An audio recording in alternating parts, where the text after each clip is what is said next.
হ্যাঁ, সমীরণ দা, শুরু করো।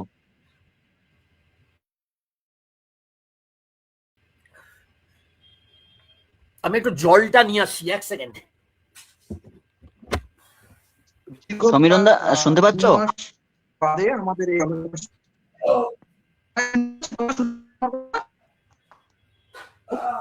শুনতে পাচ্ছ প্রকাশ? শুনতে পাচ্ছ? হ্যাঁ হ্যাঁ, শুনতে হ্যাঁ,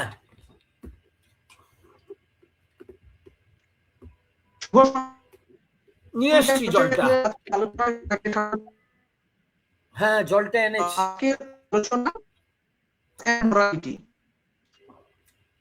মার্কস ও নৈতিকতা। আজকের আলোচনা মুখ্য আলোচক আমাদের পরিচিত সমীরণ দার কথা শোনা যাচ্ছে না।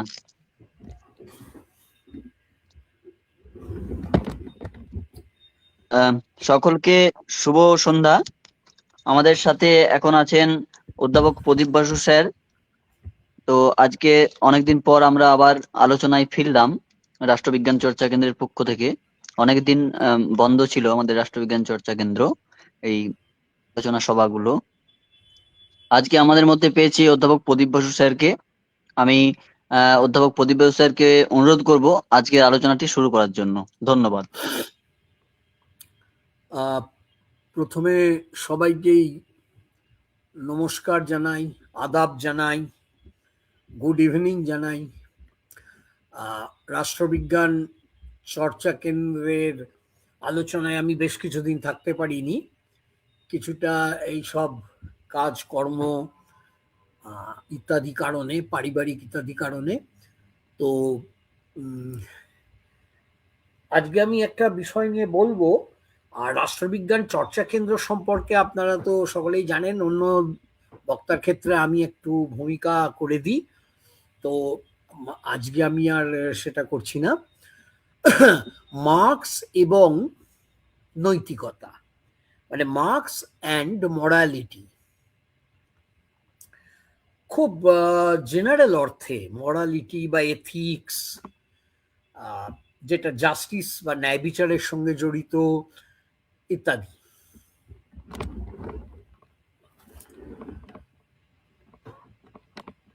আমি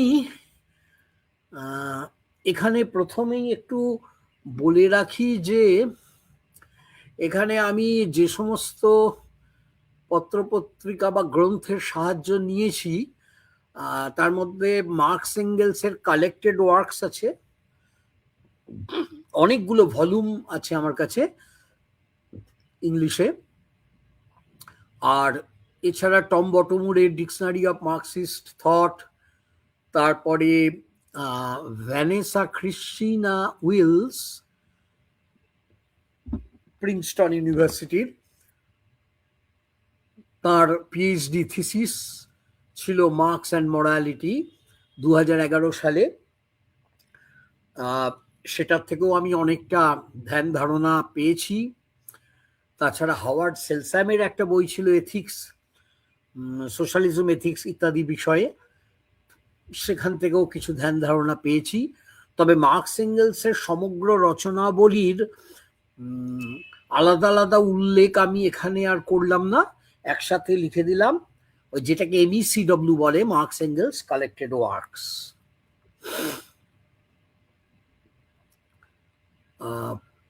প্রথমে লরেন্স উইমস হার্টের তত্ত্বাবধানে বেরিয়েছিল পাবলিশার। তারপরে তো ওই মেগা জার্মানি থেকে, এছাড়া প্রাক্তন সোভিয়েত ইউনিয়ন থেকেও বেরিয়েছিল। যাই হোক, আমি এইভাবে ভাঙছি। প্রথমে আমি একটু গ্রামশির হেজিমনি, এটা নিয়ে বিস্তারিতভাবে অবশ্য আলোচনা আমি অনেকবার করেছি, খুব সংক্ষেপে ছুঁয়ে যাব। তারপরে বলবো ভারতে গ্রামশির হেজিমনি ধারণাটা, এটাকে যদি আমরা অ্যাপ্লাই করি তাহলে কতগুলো এলিমেন্ট পাচ্ছি, সেগুলো কি। এটা সম্পর্কেও আমি অন্যত্র বলেছি। আর তারপরে আসছি আমি, মানে আমি দেখাতে চেষ্টা করব যে ভারতের কমিউনিস্ট পার্টি সাধারণভাবে, বা ইন জেনারেল কমিউনিস্টরা, মার্কসিস্টরা, তারা ওই ক্লাস স্ট্রাগল, যেটা আসছে ইকোনমিক বেসিস থেকে, যার কেন্দ্রে রয়েছে মোড অফ প্রোডাকশন, সেই ক্লাস স্ট্রাগলটাকেই সেন্ট্রাল ইস্যু হিসেবে ধরেছেন। অর্থাৎ ইকোনমিক এক্সপ্লয়টেশনটাকে সবচেয়ে বড় ভূমিকায় ফেলেছেন, এবং অন্যান্য ধরনের যে দমনপীড়ন আছে, যেটা অর্থনৈতিক সবসময় নয়, অর্থনৈতিক কারণেও হয়তো সৃষ্ট নয়, সেগুলোকে তারা মনে করছেন যে এই ক্লাস এক্সপ্লয়টেশন বা শ্রেণী শোষণের ডেরিভেটিভ, মানে উপজাত বা সহৎপন্ন, যেটা ইকোনমি বা মোড অফ প্রোডাকশন থেকে উঠে আসছে। ফলে যদি একবার ক্লাস স্ট্রাগলটা সফল হয় এবং বিপ্লব হয়, তখন ওই উৎপাদন উপায়গুলোর ওপরে ব্যক্তি মালিকানাটাকে যদি অ্যাবলিশ করা যায়, যেটা মার্কসিস্টদের লক্ষ্য, তাহলে এই অন্যান্য ধরনের অপারেশনগুলো, এগুলোকেও উৎখাত করা যাবে। তো আমার এখানে বক্তব্য, যদিও আমি খুব প্রাথমিক পর্যায়ে রাখছি আমার গবেষণাকে, এখনো খুব পূর্ণাঙ্গ রূপ দিতে পারিনি, আপনাদের প্রশ্ন এবং আলাপ আলোচনা থেকে হয়তো আমি নিশ্চয়ই অনেকটা শিখবো, এবং হয়তো আমার এ বিষয়ে গবেষণাটিকে আরেকটু সমৃদ্ধ করতে পারবো। তো আমার বক্তব্যটা হচ্ছে যে শুধু তো শ্রেণী শোষণ নেই। আমাদের দেশের দিকে তাকালে আমরা দেখি যে দলিতের উপরে, শূদ্রের উপরে ভয়াবহ কাস্ট অপারেশন আছে, জাতপাতের নিপীড়ন। তারপরে জেন্ডার অপারেশন আছে, মহিলাদের উপরে এবং LGBTQIA+ মানুষদের উপরে, আদিবাসী মানুষদের উপরে। পরিবেশ দূষিত করার বলিও হচ্ছেন বহু মানুষ। আবার অনেকে মাইনরিটি, সেটা কখনো মুসলিম, কখনো খ্রিস্টান, ভারতের ক্ষেত্রে এই মাইনরিটিদের, বা কখনো লিঙ্গুইস্টিক কমিউনিটি মাইনরিটি আছেন, যারা ভাষাগত সংখ্যালঘু, তাদের উপরেও বহু রকমের অন্যায় অত্যাচার নেমে আসে। তাহলে ওইগুলোকে আমি ধরবো কিভাবে? শুধু শ্রেণী সংগ্রাম দিয়ে তো এগুলো ধরা যাচ্ছে না, কারণ এগুলো সবসময় যে শ্রেণীগত শোষণের থেকেই উৎপন্ন হচ্ছে তা নয়। তার জন্য আমার বক্তব্য হচ্ছে যে, আমার প্রস্তাব সবিনয় আমি রাখবো যে ক্লাস এক্সপ্লয়টেশনের বদলে আমরা ইনজাস্টিস শব্দটাকে নিয়ে আসি।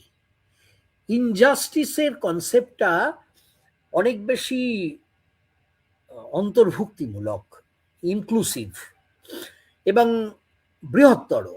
এর মধ্যে আমি class exploitation, caste oppression, gender oppression, Adivasi oppression ইত্যাদি বিভিন্ন ধরনের দমন পীড়নকে, অন্যায় অবিচারকে আমি ইনক্লুড করতে পারি, অন্তর্ভুক্ত করতে পারবো। এখন তখনই প্রশ্ন উঠবে যে মার্কস কি আদৌ ইনজাস্টিসের কথা ভেবেছিলেন? তিনি তো সর্বত্র ক্লাস এক্সপ্লয়টেশনের কথাই বলে গেছেন। তাহলে আমি কি মার্ক্সবাদ থেকে সরে যাওয়ার কথা বলছি? না, এত বড় ধৃষ্টতা আমার নেই, কারণ আমি মনে করি যে মার্ক্সবাদের মধ্যে বিশাল বিপ্লবী সারবস্তু এখনো রয়েছে, যদিও তার কিছু কিছু ভবিষ্যৎবাণী সফল হয়নি, কিন্তু এখনো আজকের গ্লোবাল কর্পোরেট ক্যাপিটালিজমকে বুঝতে গেলে মার্ক্সের অবদান একেবারে ভীষণ রকমের অপরিহার্য। তো এবার এখানে দেখুন যে আমি তাহলে বিশ্লেষণে আসবো যে মার্কস কি কোনো মরাল থিওরির কথা বলেছিলেন আদৌ, নাকি মার্ক্সবাদ শুধুই একটা বিজ্ঞান, সায়েন্স? এই বিতর্কটা অনেকদিন ধরে চলছে। আচ্ছা, তাহলে এই বিতর্কটা থেকে আমি আসব একটা মোর ইনক্লুসিভ মার্ক্সবাদের প্রস্তাব নিয়ে। তবে তার আগে আমি ফিরে আসি একদম প্রথমে গ্রামশির হেজিমনির ধারণায়। খুব সংক্ষেপে, লেনিন বলেছিলেন যে পুঁজিবাদী রাষ্ট্র হলো বুর্জোয়া শ্রেণীর শ্রেণী দমনের একটা হাতিয়ার, যার ভিত্তিটা হচ্ছে বলপ্রয়োগ বা ফোর্স।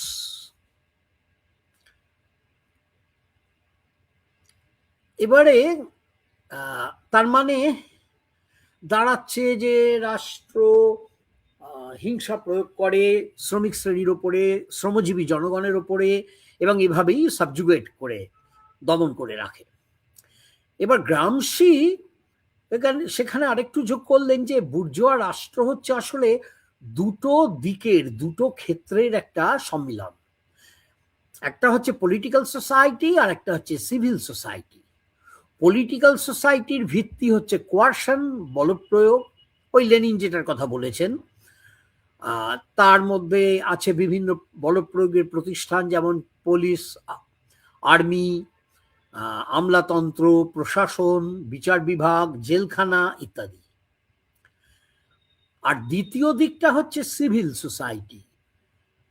এইটাকে গ্রামশি সবিস্তারে ব্যাখ্যা করেছেন এবং এটা নিয়ে বহু জায়গায় আলোচনা হয়েছে। এটা তার একটা অনবদ্য নিজস্ব স্বকীয় অবদান, তাত্ত্বিক অবদান। সিভিল সোসাইটিটা হচ্ছে সম্মতির ভিত্তিতে প্রতিষ্ঠিত, মানে সেখানে অনেকগুলো প্রাইভেট, মানে বেসরকারি, স্বেচ্ছামূলক এবং আপাতভাবে যেগুলোকে মনে হয় নিউট্রাল, এরকম প্রতিষ্ঠান আছে, এবং এগুলোকে ভাবা হয় যেগুলো রাষ্ট্রের সরাসরি তাৎক্ষণিক নিয়ন্ত্রণ থেকে অনেকটা স্বাধীন। কেমন? এগুলোর উদাহরণটা আমি এখানে পিপিটিতে দিইনি, দেখছি।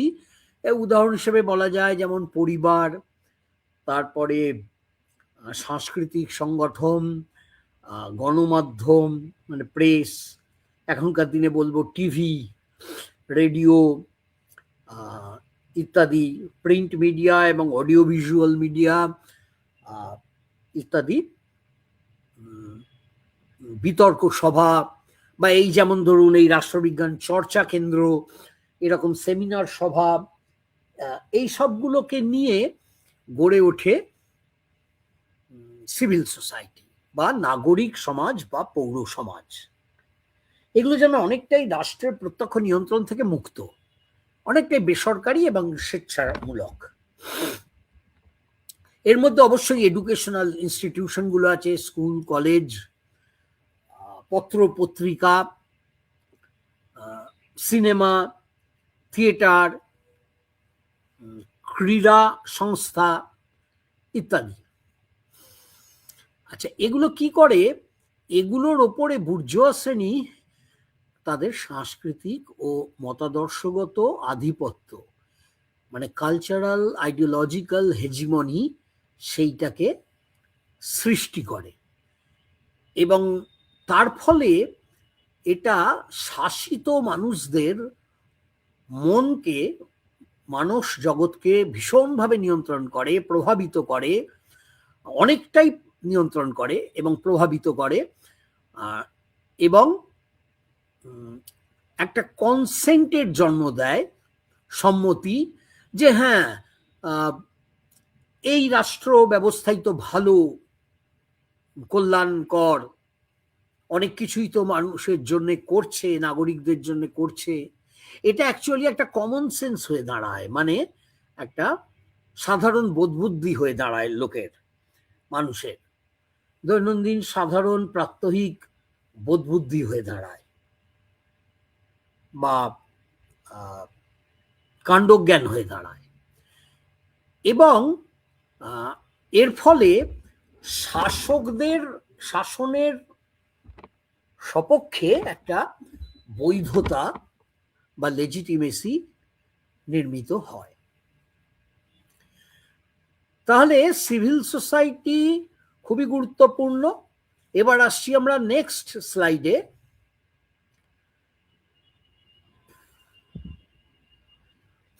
এখানে আমরা দেখব যে ভারতীয় সমাজে হেজিমনির উপাদানগুলো কি। সব উপাদান তো এখানে বলা সম্ভব না, সবটা আমি জানিও না, গবেষণা করলে আরো অনেক বেরোবে। আমি প্রধানত 4টি উপাদানের কথা বলছি প্রধান। এবং সিভিল সোসাইটি নিয়ে, ভারতের সিভিল সোসাইটি নিয়ে অনেক বিতর্ক আছে। আমরা জানি যে সিভিল সোসাইটিকে অনেকে মনে করেন পাশ্চাত্যের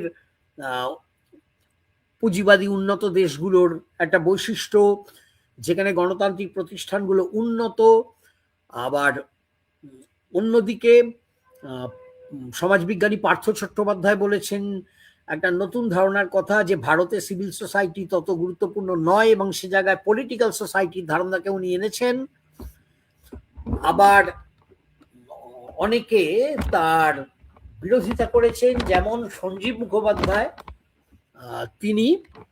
তিনি বলছেন যে পার্থ চট্টোপাধ্যায় সিভিল সোসাইটিকে এতটা অবহেলা করে ঠিক করছেন না।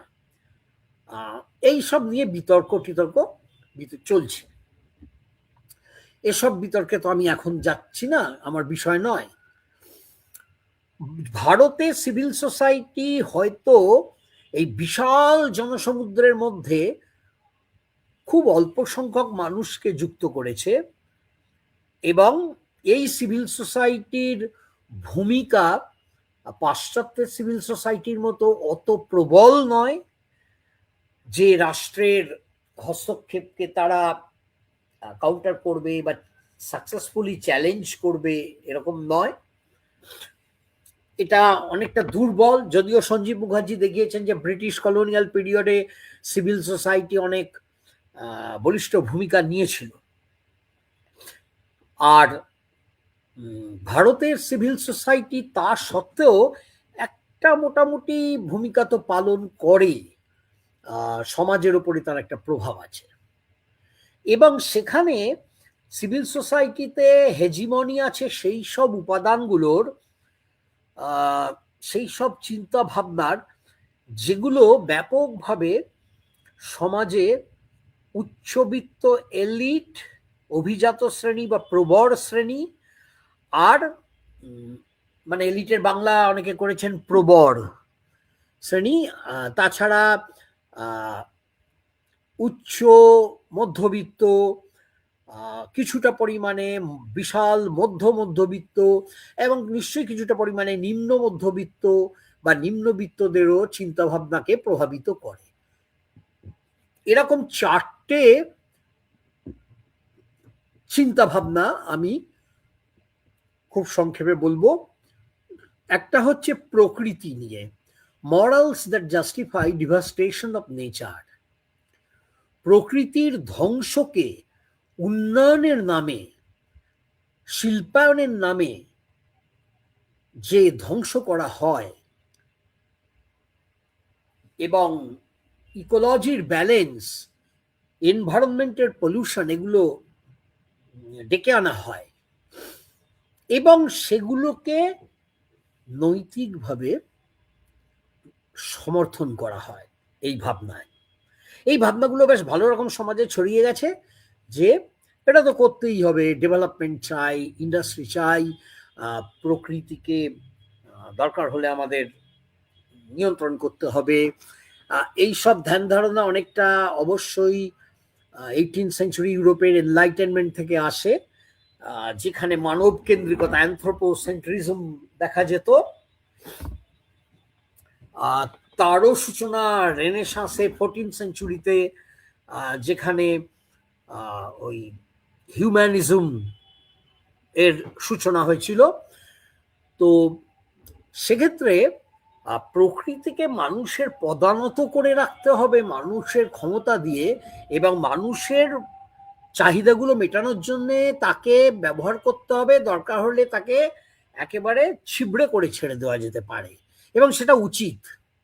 এই উচিতের ভাবনাটা হচ্ছে হেজিমনির একটা উপাদান। এর উপর অনেক কিছু বলা যায়, অনেক কিছু লেখা হয়েছে, এটা একটা আলাদা বিষয়। দ্বিতীয় হচ্ছে শ্রেণী শোষণ।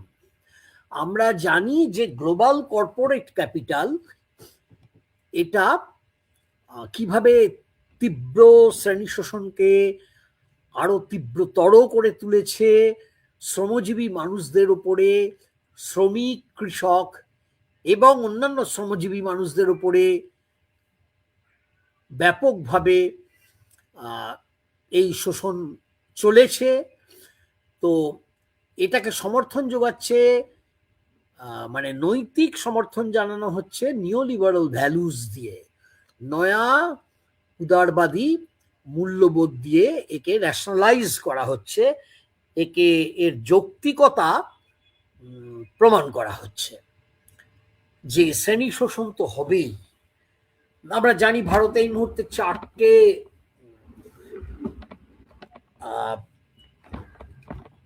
শ্রমিকদের জন্য লেবার কোড, তাছাড়া বছর দেড়েক আগে ছিল কৃষকদের জন্য কি বলে ওই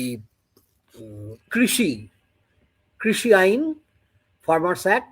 তো ওটা নিয়ে অনেক আন্দোলন হয়েছিল। আবার এই শ্রমিকদের লেবার কোডে যে তাদের প্রচণ্ডভাবে শোষণ করা হচ্ছে, হবার আইন আসছে, তাদের শ্রমের সময় বাড়িয়ে দেওয়া হয়েছে, মজুরি কমিয়ে দেওয়া হচ্ছে ইত্যাদি, এগুলো নিয়ে এই কিছু কিছু প্রতিবাদ ঘটছে ট্রেড ইউনিয়নগুলোর পক্ষ থেকে। তো যাই হোক, কিন্তু সমাজে বেশ স্ট্রং একটা মূল্যবোধ রয়েছে যে শ্রমিক যদি না খাটতে রাজি থাকে তাহলে তাকে ছাঁটাই করে দাও। তার যোগ্যতা নেই তাই সে শ্রমিক হয়েছে, নইলে সে নিশ্চয়ই ডাক্তার, ইঞ্জিনিয়ার বা আইটি সেক্টরের একজন কেউ হতো। নিওলিবারালিজম বলবে যে এই তীব্র প্রতিযোগিতার মধ্য দিয়ে অর্থনীতির উন্নতি হয়, ইকোনমিক গ্রোথটাকে বাড়িয়ে তুলতে হবে, গ্লোবাল ক্যাপিটালের যে প্রফিট সেটার উপরে কোনো নিয়ন্ত্রণ রাখলে চলবে না ইত্যাদি। এবং সমাজে একটা বড় অংশের মানুষ এটাকে সমর্থন করছেন, ন্যায্য বলে মনে করছেন।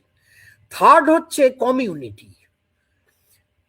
কমিউনিটির অধিকারগুলোকে দমন করার জন্য যে নৈতিক সমর্থন আসছে,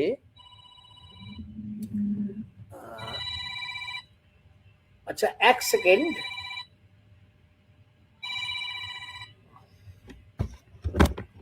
হ্যালো,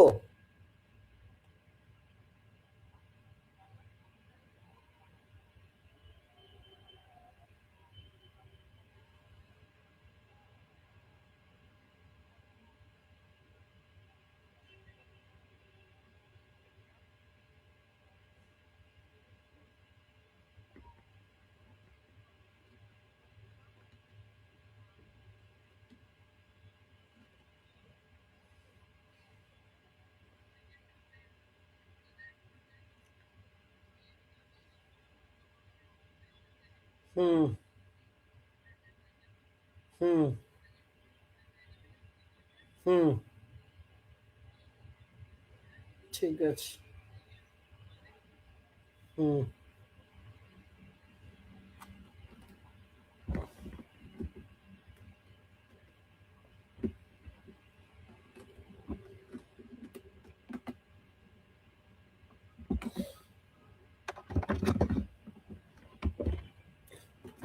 হ্যাঁ, শোনা যাচ্ছে আমার কথা?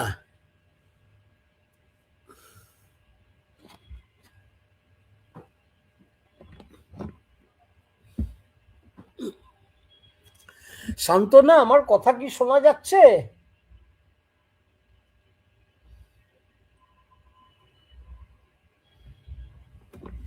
শান্তনা,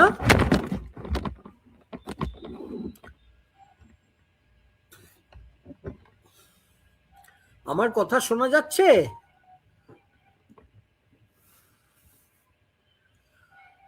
আমি তো এই 1 মিনিটের জন্য অফ হয়ে গেছিলাম।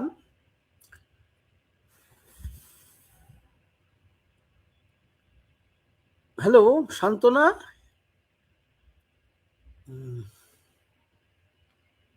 প্রকাশ,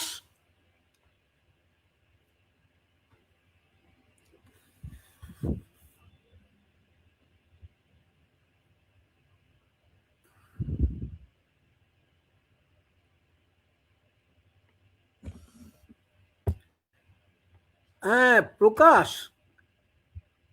বা সমীরণ, কেউ আছো ওখানে?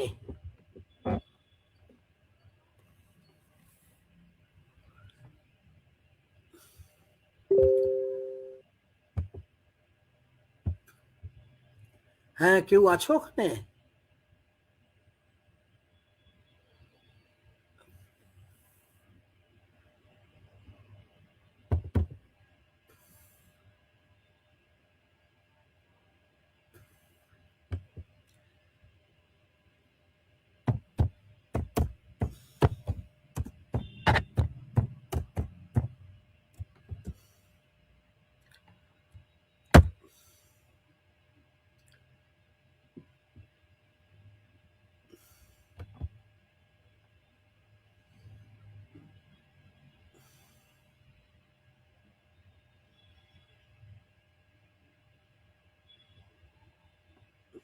প্রকাশ,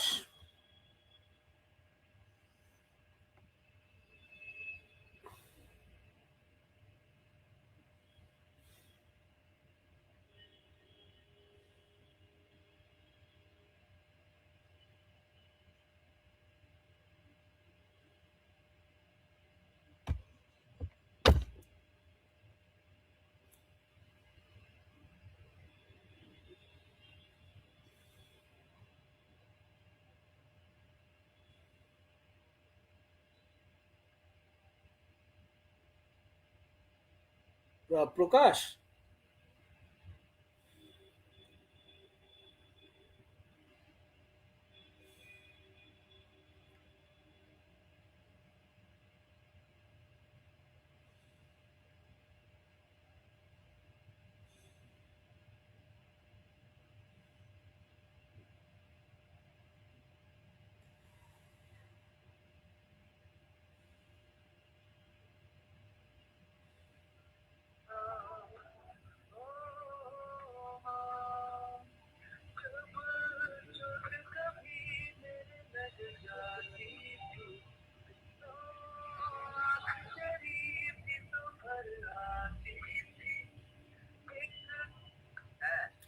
হ্যাঁ বলছি, আমি 1 মিনিট অফ হয়েছিলাম, তো এখন দেখছি কোনো সারা শব্দ পাচ্ছি না। শান্তনা কি আছে? মানে আমার কথা শোনা যাচ্ছে কি? না না, এই মোবাইলে না, ওখানে স্টিম ইয়ার্ডে।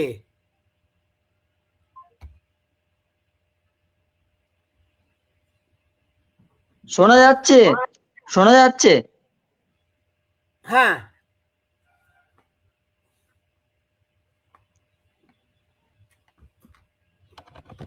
হ্যাঁ, শোনা যাচ্ছে তো?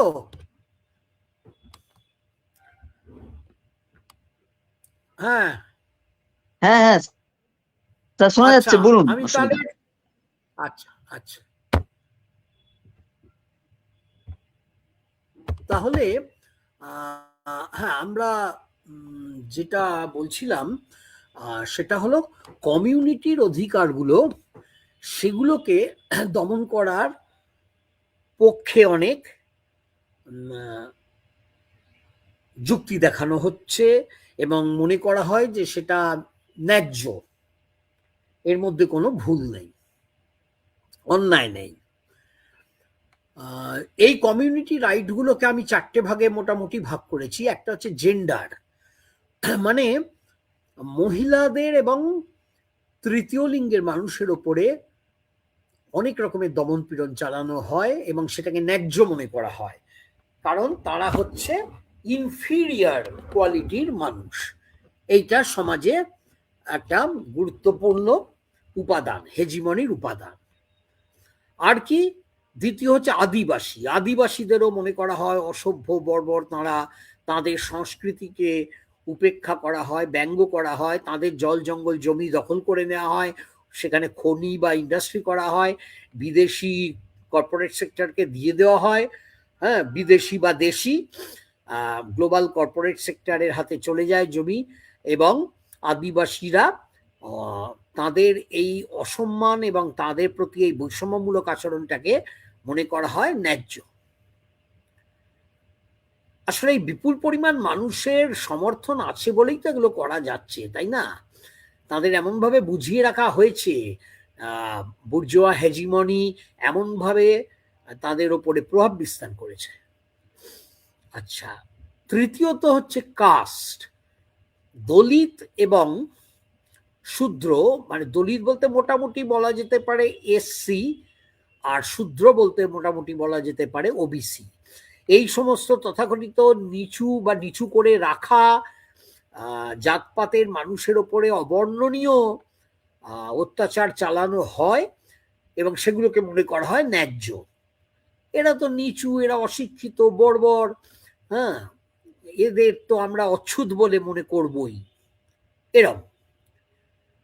চতুর্থ হলো মাইনরিটিস, যেমন ধর্মীয় সংখ্যালঘু, মুসলিম, খ্রিস্টান, আবার অন্যদিকে ভাষাগত সংখ্যালঘু, এই সব মানুষদের ওপরে অনেক ক্ষেত্রেই হিন্দি চাপিয়ে দেওয়ার অভিযোগ উঠছে, এবং এই বিভিন্ন ধরনের মাইনরিটির অধিকারকে লঙ্ঘন করা হচ্ছে এবং সেটাকে মনে করা হচ্ছে ঠিকই তো, ঠিকই তো, এটা একটা মেজরিটি হিন্দুর দেশ, একটা হিন্দু রাষ্ট্র হয়ে যাওয়া উচিত বলেও অনেকে মনে করছেন, এবং এখানে মাইনরিটির কোনো আলাদা অধিকার থাকার প্রয়োজন নেই।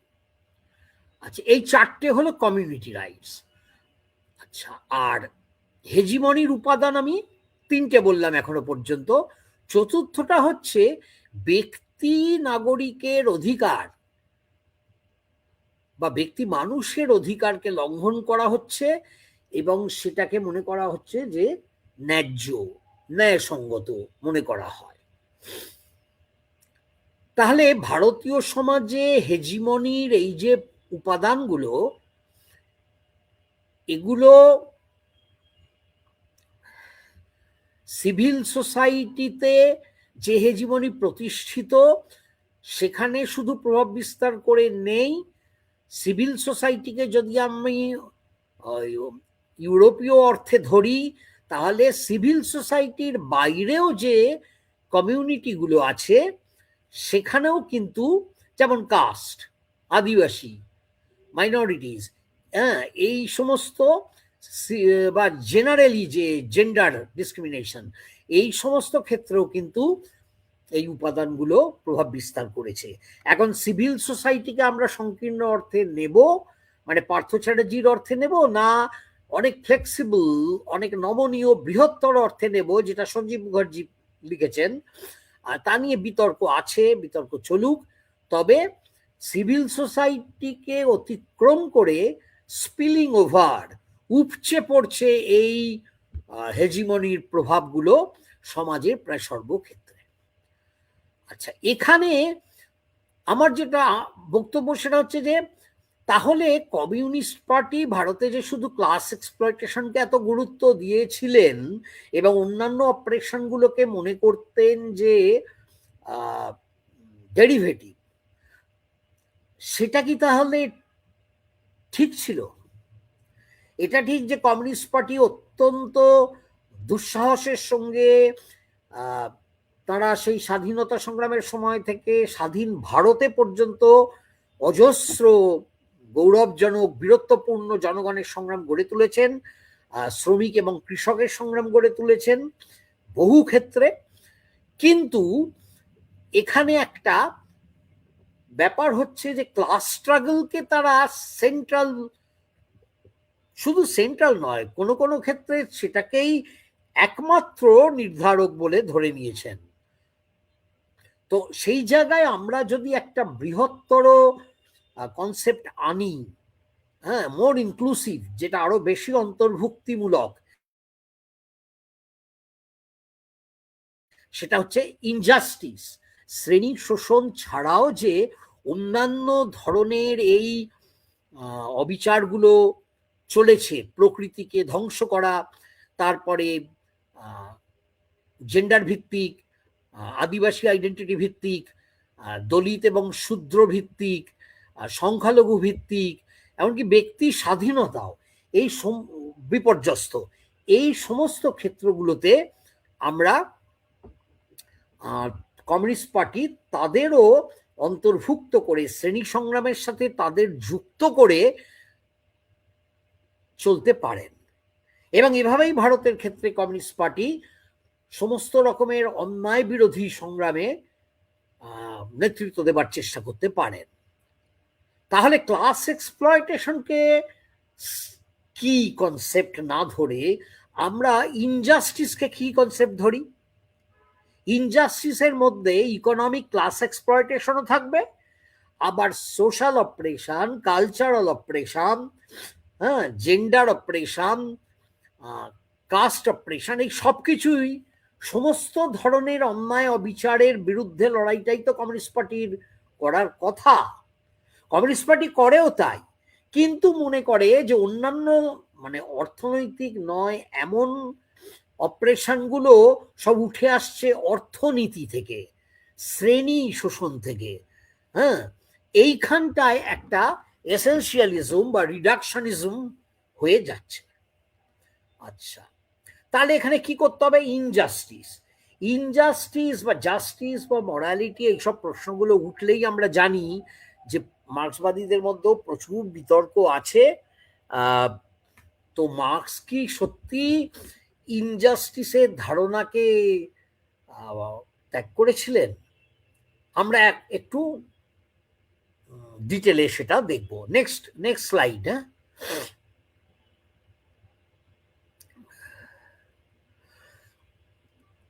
আচ্ছা, এখানে আলোচনার ক্ষেত্রে আমরা দেখব যে ক্রনোলজিক্যালি, মানে সময় ক্রম অনুযায়ী মার্ক্সের প্রথম দিকের লেখাগুলো মোটামুটিভাবে, আমি অবশ্য ক্রনোলজিক্যাল অর্ডারে ঠিক নামগুলো বলছি না, মোটামুটিভাবে এগুলো প্রথম পর্যায়, মধ্য পর্যায় আর চূড়ান্ত পর্যায়, এইভাবে বলছি।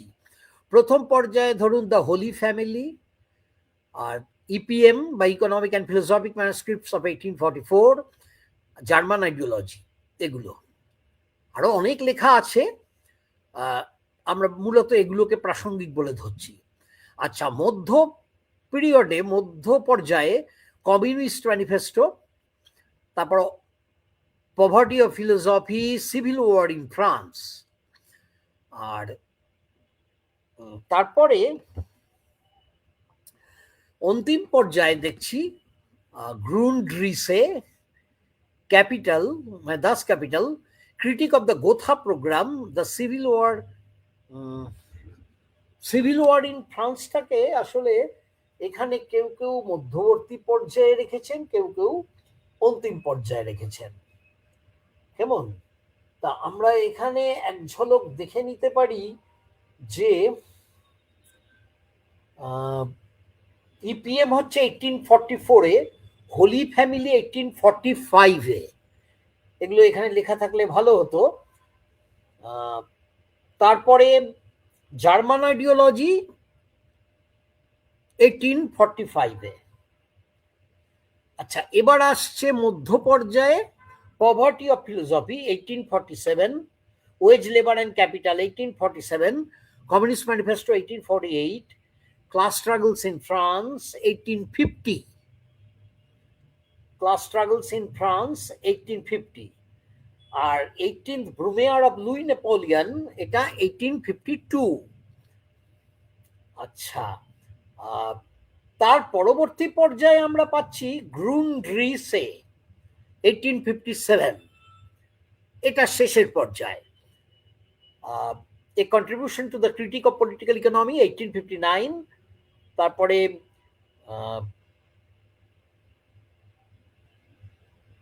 ক্যাপিটাল ভলিউম 1 1867,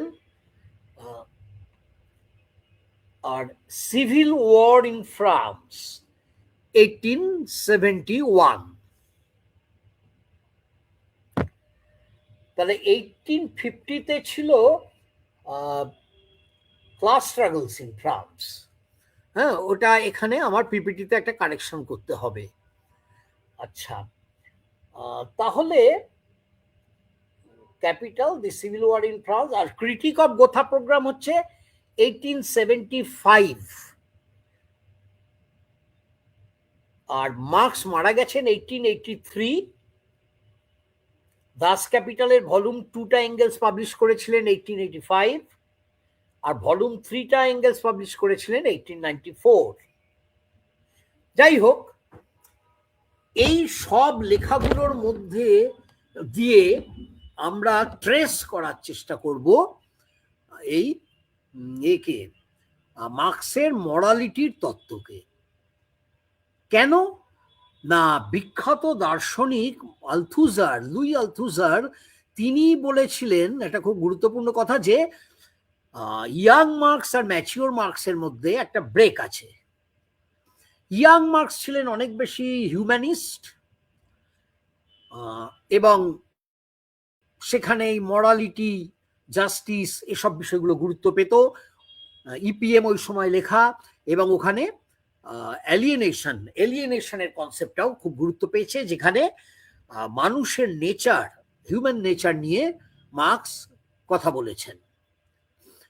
কিন্তু পরে মার্কস যখন ম্যাচিওর মার্কস হয়ে পরিণত হচ্ছেন, তখন তিনি অনেক বেশি পলিটিক্যাল ইকোনমির দিকে ঝুঁকেছেন, এবং সেখানে তার তত্ত্বগুলো অনেক বেশি সায়েন্টিফিক, এবং তিনি ওই সায়েন্টিফিক তত্ত্বগুলোকে বলা হয় হিস্টোরিক্যাল মেটেরিয়ালিজম। যদিও মার্কস এই শব্দটা ব্যবহার করেননি, মার্কস বলেছেন মেটেরিয়ালিস্ট ইন্টারপ্রিটেশন অফ হিস্ট্রি। কিন্তু আলথুজার বলছেন যে এই পর্যায়টা, মানে ক্যাপিটালের পর্যায়টা হচ্ছে একটা সায়েন্টিফিক মার্কসিজমের পর্যায়। আর এই দুটো পর্যায়ের মধ্যে একটা ব্রেক আছে, একটা ছেদ আছে। মানে মার্কসের মধ্যে কিছুটা ভাববাদ ছিল প্রথম দিকে, পরে একদম বৈজ্ঞানিক চিন্তায় তিনি নিযুক্ত হন। আচ্ছা, তাহলে মরালিটির কনসেপ্ট বা থিওরি মার্কসের, ম্যাচিওর মার্কসের মধ্যে ছিল না। আলথুজারের যুক্তি, ওটা ছিল ইয়াং মার্কসের মধ্যে।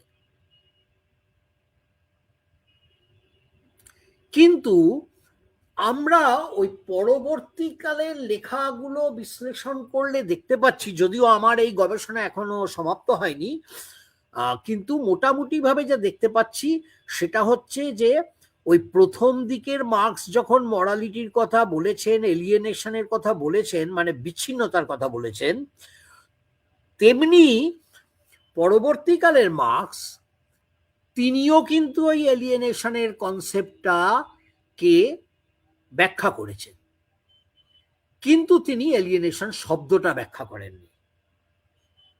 কেন জানি না, এ নিয়েও গবেষণা হওয়া উচিত, যে এলিয়েনেশন শব্দটাকে ব্যবহার না করে তিনি এলিয়েনেশনের যা যা বৈশিষ্ট্য এবং ব্যাখ্যা ইপিএম এবং প্রথম দিকের মার্কসের লেখায় আছে, সেগুলোকে কিন্তু আমরা ট্রেস করতে পারছি। এই ব্যাপারটা, এই কাজটা আমরা দেখতে পাই মেসজারোসের বিখ্যাত বই, ইসভান মেসজারোসের ওই থিওরি অফ এলিয়েনেশন। তারপরে এই আমি যে নামটা এখানে দিয়েছি প্রথমেই, ভ্যানেসা উইলস, প্রিন্সটন ইউনিভার্সিটি আর কোন ইউনিভার্সিটি যেন তার সাথে যুক্ত ছিলেন। এই 2011 সালে তার পিএইচডি থিসিসটাই ছিল মার্কস অ্যান্ড মরালিটি। সেখানেও তিনি একবার বিরাট পরিশ্রম করে দেখিয়েছেন যে মরালিটির প্রশ্নটা নিয়ে মার্কস কিন্তু ভাবিত ছিলেন। কেমন? তো আমি অনেকটাই তার লেখার কাছে ঋণী এবং মেসজারসের লেখার কাছেও ঋণী, যদিও আমরা জানি যে জি এ কোহেন কিন্তু তার ওই কি থিওরি অফ মার্কসিজম এরকম একটা নাম, এরা মোটা বই, সেই বইতে কিন্তু তিনি মার্কসের চিন্তাভাবনার মধ্যে সায়েন্টিফিক দিকটাকেই প্রমাণ করবার চেষ্টা করেছেন।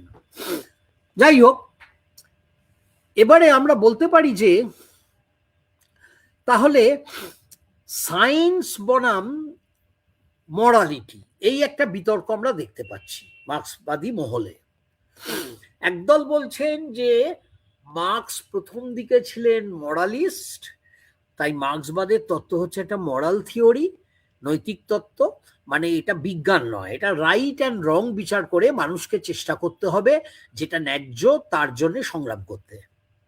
আরেক দল বলছেন যে না, মার্ক্সের তত্ত্বটা আসলে তো একটা বিজ্ঞান, সেই বিজ্ঞানটা আমি নৈতিকভাবে ঠিক মনে করি বা বেঠিক মনে করি সেটা আদৌ গুরুত্বপূর্ণ নয়, কারণ বিজ্ঞান তার নিজের ল অনুযায়ী ঘটবে।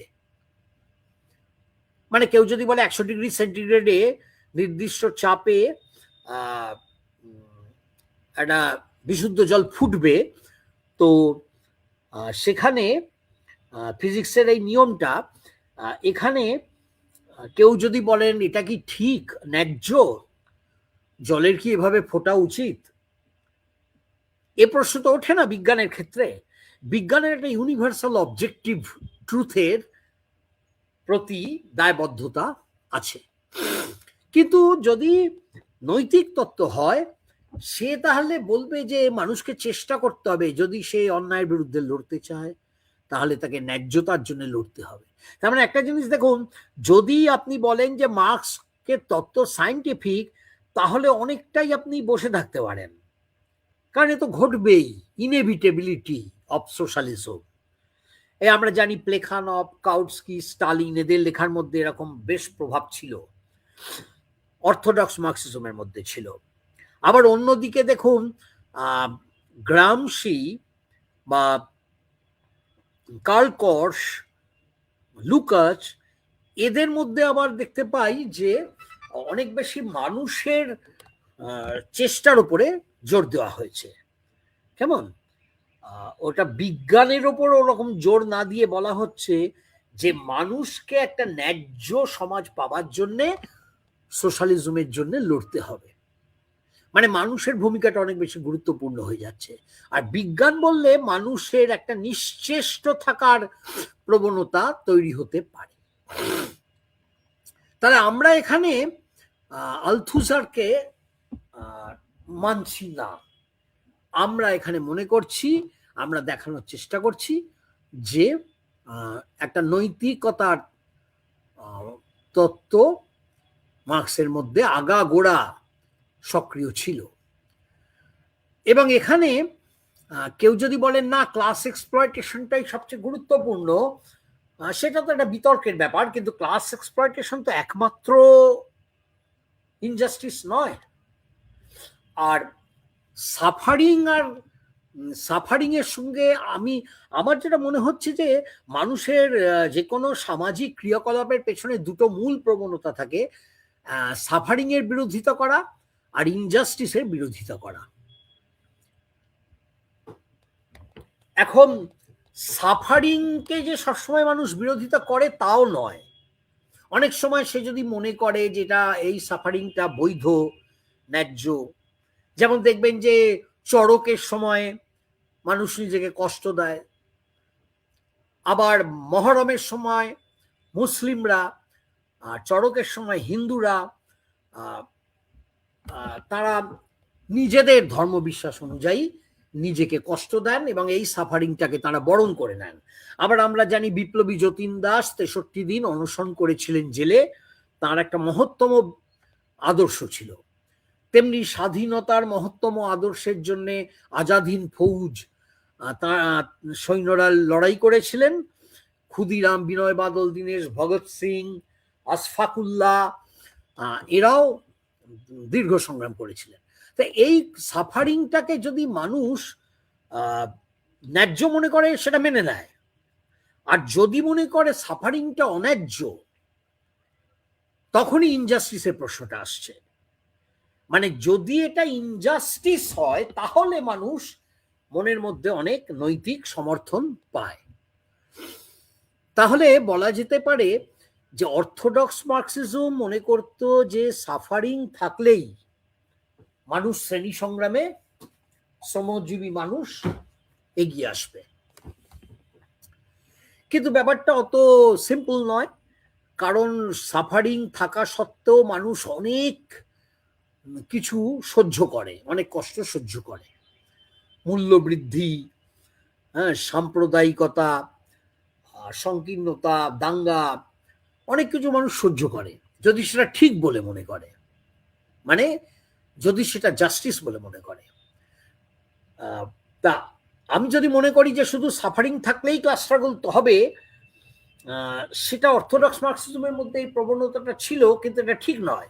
কারণ গ্রামসি দেখাচ্ছেন যে ফ্যাসিস্ট ইটালিতে মুসোলিনির রাজত্বের সময় বিভৎস অত্যাচার, দমনপীড়ন থাকা সত্ত্বেও, সাফারিং থাকা সত্ত্বেও কিন্তু সেভাবে জনসাধারণ, শ্রমজীবী জনসাধারণ মুসোলিনিকে প্রতিহত করতে অগ্রসর হননি।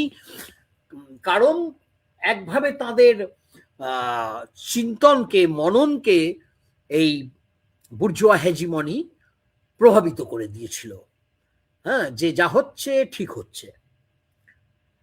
আমরা জানি রবীন্দ্রনাথ ঠাকুরও একদম প্রথম দিকে কিছুটা প্রভাবিত হয়েছিলেন, পরে রমারোলা তাকে সচেতন করেন যে ফ্যাসিজম ব্যাপারটা ওরকম ভালো কিছু একটা বিষয় আদৌ নয়, ওটা একটা ভয়ঙ্কর রকমের আচ্ছাদন। যাই হোক, তো আমাদের বক্তব্যটা হচ্ছে যে গ্রামসির কথাটা অনেক বেশি যুক্তিযুক্ত মনে হবে এই কারণে যে মানুষ ইনজাস্টিসটাকে এবং সাফারিং, যে সাফারিং এর মধ্যে ইনজাস্টিস হচ্ছে সেইটার বিরুদ্ধে মানুষ প্রতিরোধটা গড়ে তুলতে চায়। তাহলে শুধু ইকোনমিক এক্সপ্লয়টেশন থেকে হয় না, আরো বহু ধরনের অপারেশনকে মানুষ ইনজাস্টিস বলে যদি মনে করে, দলিত যদি মনে করে বা শূদ্র মনে করে যে ব্রাহ্মণিক্যাল কাস্ট সিস্টেম অত্যন্ত বড় একটা ইনজাস্টিস, যদি নারীরা এবং তৃতীয় লিঙ্গের মানুষরা মনে করে যে জেন্ডার অপারেশন একটা মস্ত বড় অন্যায়, আদিবাসীরা যদি মনে করেন, পরিবেশ দূষণের বলি মানুষরা যদি মনে করেন, হ্যাঁ, মাইনরিটিরা যদি মনে করেন, তাহলে কিন্তু তারা প্রতিরোধ করবেন। এই জায়গাটাকে ভারতীয় কমিউনিস্টদের খুব গুরুত্ব দিয়ে বুঝতে হবে, এবং এটা কোনোভাবেই মার্ক্সবাদ বিরোধী নয়, সেটাই আমি দেখানোর চেষ্টা করছি। তাহলে মার্ক্স, আমরা বলতে পারি যে মার্ক্স মরালিটি নিয়ে যে ভাবনা ভেবেছিলেন সেটা ছিল অনেকটা অবজেক্টিভ, এবং সেটা ক্রমাগত হিস্টোরিক্যালি ডেভেলপ করছিল। মরালিটি কখনো ইউনিভার্সাল একটা স্ট্যাটিক ব্যাপার হতে পারে না, এবং তার সাথে হিউম্যান নেচারের সেই নেচারটাও আর কি খুব ডায়নামিক, হিস্টোরিক্যালি ডেভেলপিং। তার সম্পর্ক আছে, এলিয়েনেশনের সম্পর্ক আছে, এবং বায়োলজিক্যাল নিড আর সোশ্যাল নিড, এই দুটোই মানুষের জীবনকে প্রভাবিত করে। এগুলোই আমরা দেখতে পাচ্ছি মরালিটি সম্পর্কে মার্ক্সের বিশ্লেষণের মধ্যে। আচ্ছা, নেক্সট স্লাইড।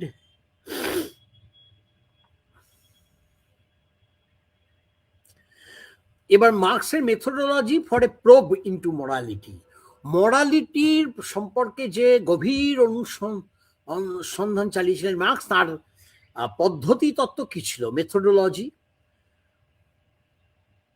খুব সংক্ষেপে বললে সেটা ছিল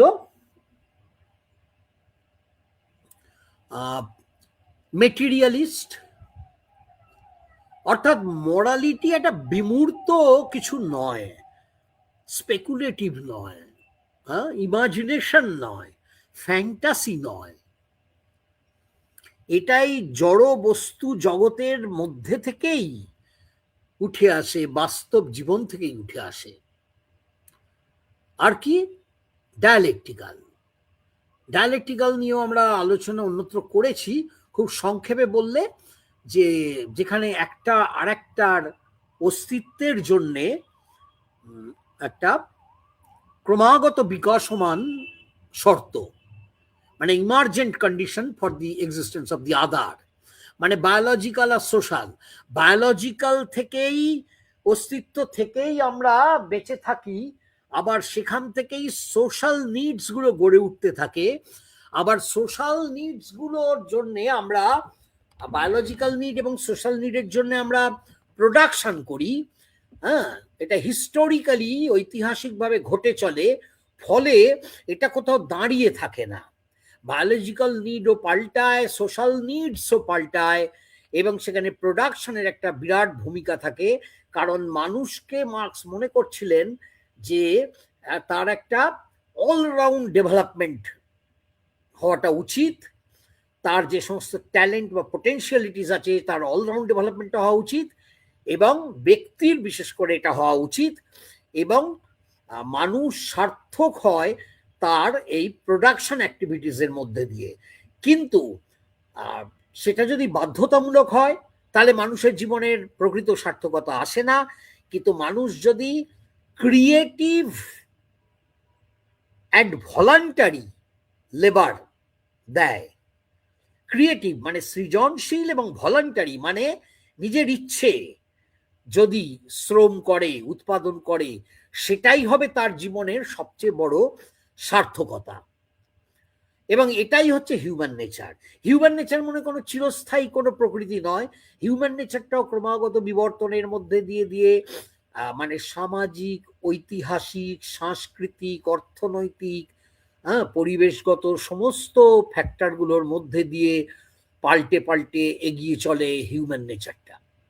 এর মধ্যে একটা জিনিসের কথা মার্কস বারবার বলেছিলেন, স্পিসিস বিইং, মানে মানুষ এমন একটা প্রাণী যে একা বাঁচে না, যে নিজেকে স্পিসিসের অঙ্গ মনে করে, মানে মানব জাতি।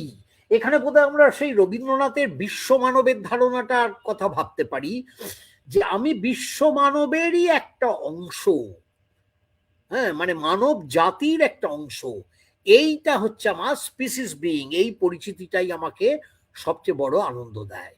আর ক্রিয়েটিভ অ্যান্ড ভলান্টারি লেবার তো বললাম।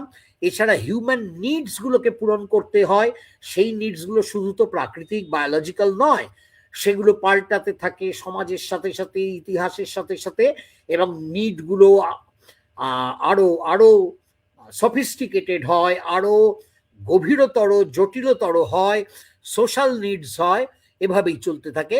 এবং মরালিটি একটা অবজেক্টিভ ব্যাপার, মানে এটা আমি ব্যক্তিগতভাবে সাবজেক্টিভলি মনে করলাম আমি ঠিক করছি, আমি ভুল করছি। এইখানে মার্কস কান্টের মরাল থিওরিকে প্রচন্ড অপোজ করেছিলেন। বরং তিনি বলবেন যে একটা অবজেক্টিভ মরাল থিওরি, অর্থাৎ বাস্তব অবস্থার উপর দাঁড়িয়ে অর্থনৈতিক, সামাজিক, সাংস্কৃতিক, রাজনৈতিক প্রতিষ্ঠানগুলোকে বিশ্লেষণ করে একটা বিশেষ সময়ে, একটা বিশেষ স্থানে, বিশেষ পরিপ্রেক্ষিতে একটা মরালিটি গড়ে ওঠে এবং মরালিটি পাল্টেও যায়। এইগুলোর বিশ্লেষণের ভিত্তিতেই মরালিটি পাল্টাতে থাকে, এবং এখানে এলিয়েনেশনের একটা বিরাট ভূমিকা আছে। আচ্ছা, এখানে এলিয়েনেশন নিয়ে একটা বিস্তারিত আলোচনা আলাদা করা যায়।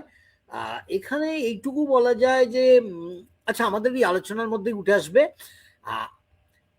যে মার্কস বলছেন যে বাস্তব মানুষের যাপিত অস্তিত্বের মূর্ত সমগ্রতা, এবং সেই মানুষ যদি সামাজিক উৎপাদনে যুক্ত থাকে, তখনই এই মূর্ত বাস্তবতা মানুষের মরালিটিকে তৈরি করে। তাহলে মানুষ শ্রেরা একা মানুষ না, লিভড এক্সপিরিয়েন্স, মানে আমি একটা মানুষ বলতে একটা আইডিয়াল ভেবে নিলাম তা নয়। বাস্তবে যেভাবে বেঁচে আছে মানুষ, এবং তার সমগ্র যে অস্তিত্ব, কংক্রিট, মূর্ত, এবং যে মানুষ সোশ্যাল প্রোডাকশনে যুক্ত, এই সবটা মিলিয়ে হিউম্যান মরালিটিটা গড়ে ওঠে। তাই উনি জার্মান আইডিওলজিতে বলছেন, we set out from real active men, বাস্তবের সক্রিয় মানুষকে ধরেই আমাদের আলোচনার যাত্রা শুরু। তারপরে দেখুন এস্ট্রেঞ্জড লেবার, এখানে উনি বলছেন, মানে ইপিএম এরই একটা অংশ, যে the animal is immediately one with its life activity, মানে জন্তুরা, জীবজন্তুরা তাদের জীবনের কর্মকাণ্ডের সাথে তাৎক্ষণিকভাবে যুক্ত থাকে। It is that activity, it is that activity. অ্যানিমালটাই হচ্ছে ওই অ্যাক্টিভিটিটা। অ্যানিমাল খায়, রমণ করে, ঘুমোয়, হ্যাঁ, লড়াই করে, এগুলো হচ্ছে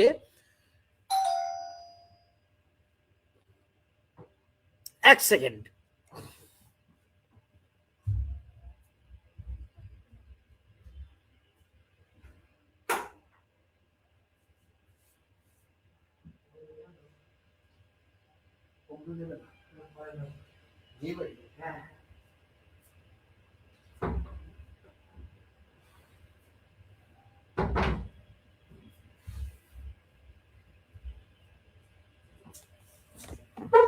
হ্যাঁ,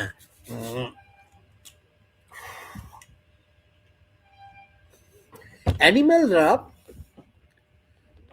ওই কাজ কর্মজীবনের কর্মকাণ্ডের মধ্যেই সে, কিন্তু মানুষ, man makes his life activity itself an object of his will and consciousness. মানুষ কিন্তু তার এই জীবনের সক্রিয়তাটাকে নিজের ইচ্ছা এবং চৈতন্যের লক্ষ্যবস্তু করে তোলে। Conscious life activity directly ডিস্টিংগুইশেস man from animal life activity, মানে অন্যান্য প্রাণীদের জীবনের কাজকর্ম থেকে মানুষ তার এই সচেতন জীবনের কাজকর্ম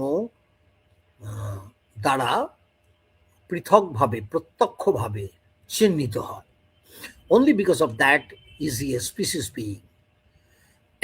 এই কারণেই সে একটা প্রজাতি মানুষ, প্রজাতি সত্তা, স্পিসিস বিইং, মানে সমগ্র প্রজাতির ধ্যান ধারণগুলোর মধ্যে সে নিজেকে অংশীদার ভাবে, অংশীদার হয়েই বড় হয়।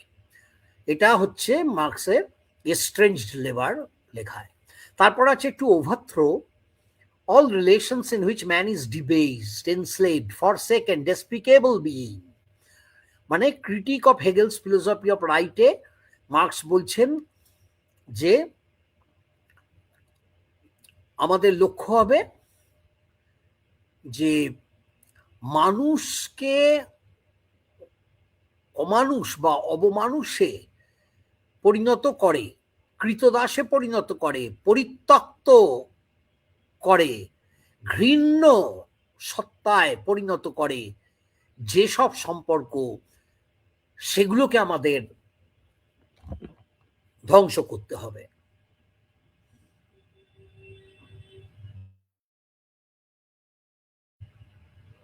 এগুলো হচ্ছে সব মরালিটি সম্পর্কে মার্কস কতটা সেন্সিটিভ হলে, স্পর্শকাতর হলে বা সংবেদনশীল হলে এই কথাগুলোকে তিনি এত গুরুত্ব দিয়ে বলবেন। Next slide.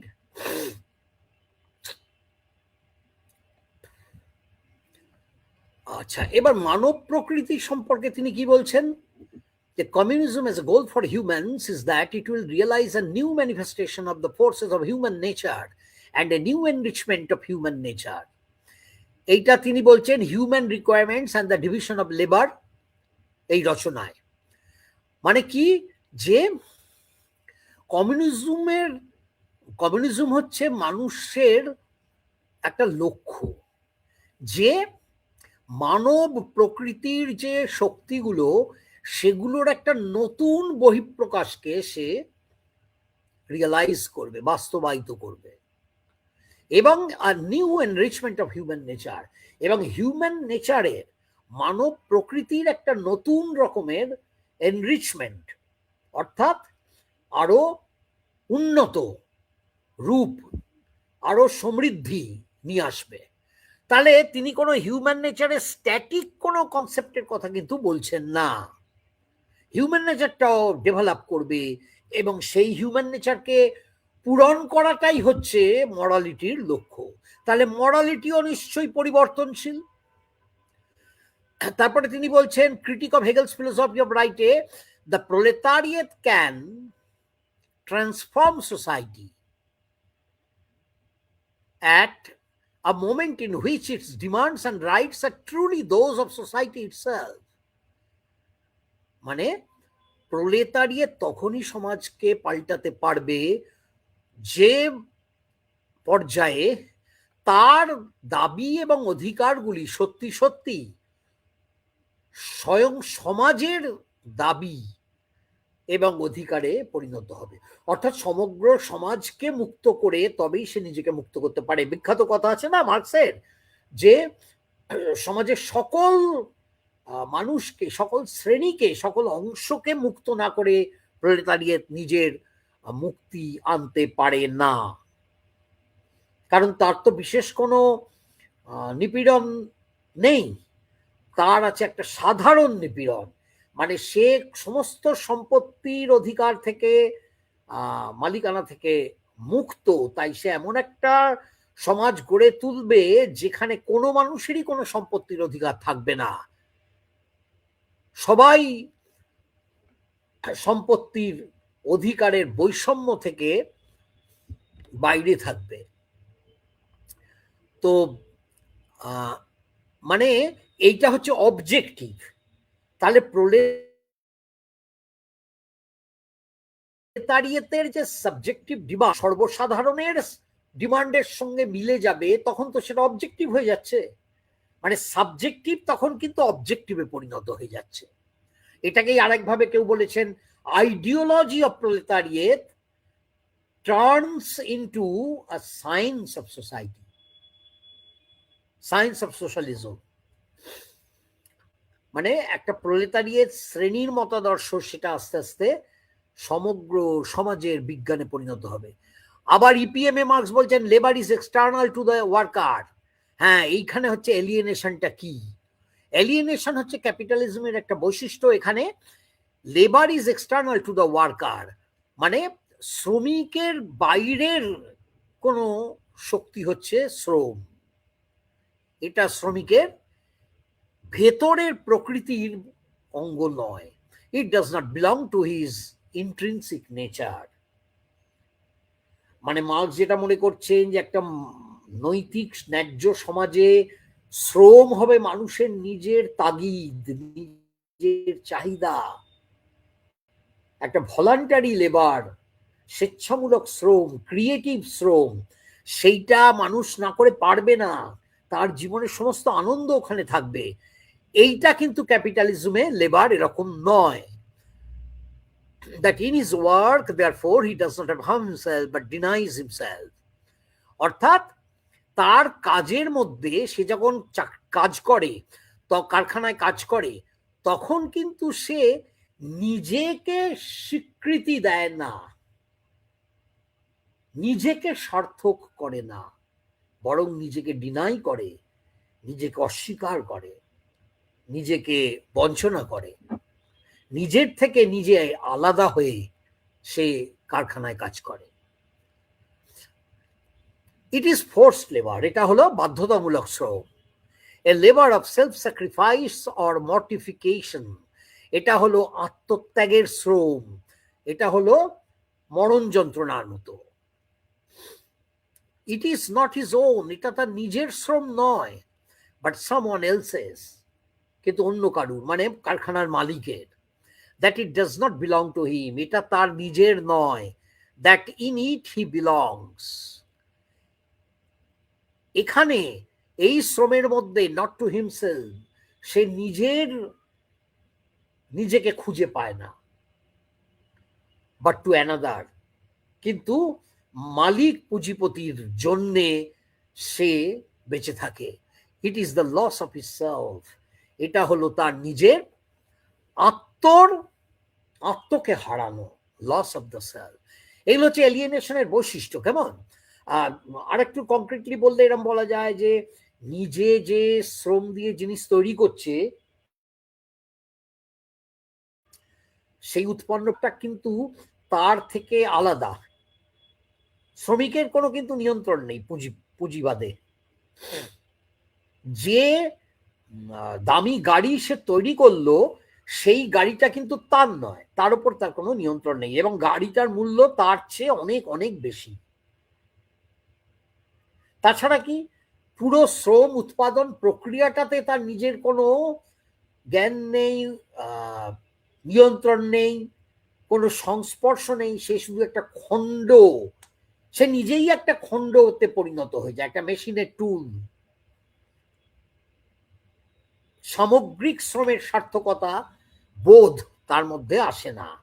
তাছাড়া কি সে থেকে এলিয়েনেটেড হয় স্পিসিস বিইং থেকে, এবং অন্যান্য মানুষদের সঙ্গে সম্পর্কগুলো থেকেও বিচ্ছিন্ন হয়। সবাই তার প্রতিদ্বন্দ্বী, সবাই তার প্রতিযোগী।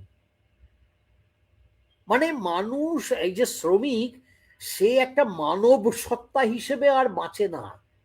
সে একটা বিকৃত, খণ্ডীকৃত, দুমড়ে মুচড়ে যাওয়া একটা অস্তিত্ব যাপন করে। তাই এটা কি মরালিটি নয়? এই যে মরাল ইভ্যালুয়েশনটা মার্কস কিন্তু তার জীবনের শেষ দিন পর্যন্ত, এমনকি গ্রুন্ড্রিসে এবং ক্যাপিটালেও, দাস ক্যাপিটালেও কিন্তু সেটা দেখা যাচ্ছে। এলিয়েনেশন শব্দটা তিনি ব্যবহার করছেন না, কমিউনিস্ট ম্যানিফেস্টোতেও করেননি, কিন্তু তিনি ওই একই বর্ণনা ব্যাখ্যা করছেন। আচ্ছা, নেক্সট স্লাইড।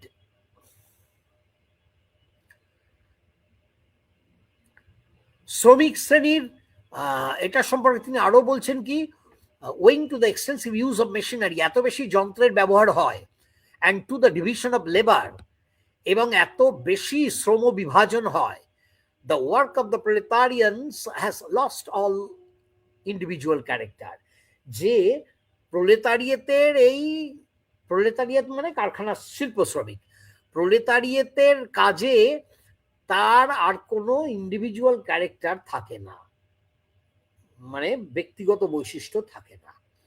মানে আগে ফিউডালিজমে, অন্তত মধ্যযুগে একটা ব্যাপার ছিল যে যে কারিগর কুমোর একটা কলসি তৈরি করলো, বা যে একটা গালিচা বা কার্পেট বুনলো কারিগর, সে কিন্তু সে এবং তার পরিবার মিলে অনেক যত্ন করে, প্ল্যান করে, ডিজাইন করে ওইটা তৈরি করলো কয়েক মাস ধরে।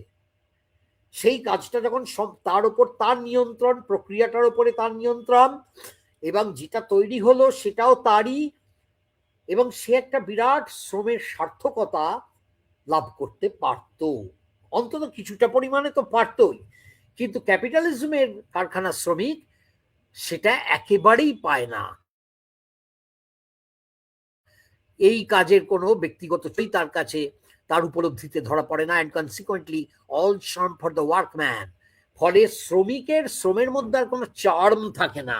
এটা হয় একঘেয়ে একটা, সেই গরু যেরম ভাবে বলদ গাড়ি টেনেই চলে, বলদ যেমন ওই কলুর ঘানি সর্ষের তেলের সেখানে ঘুরতেই থাকে ঘুরতেই থাকে।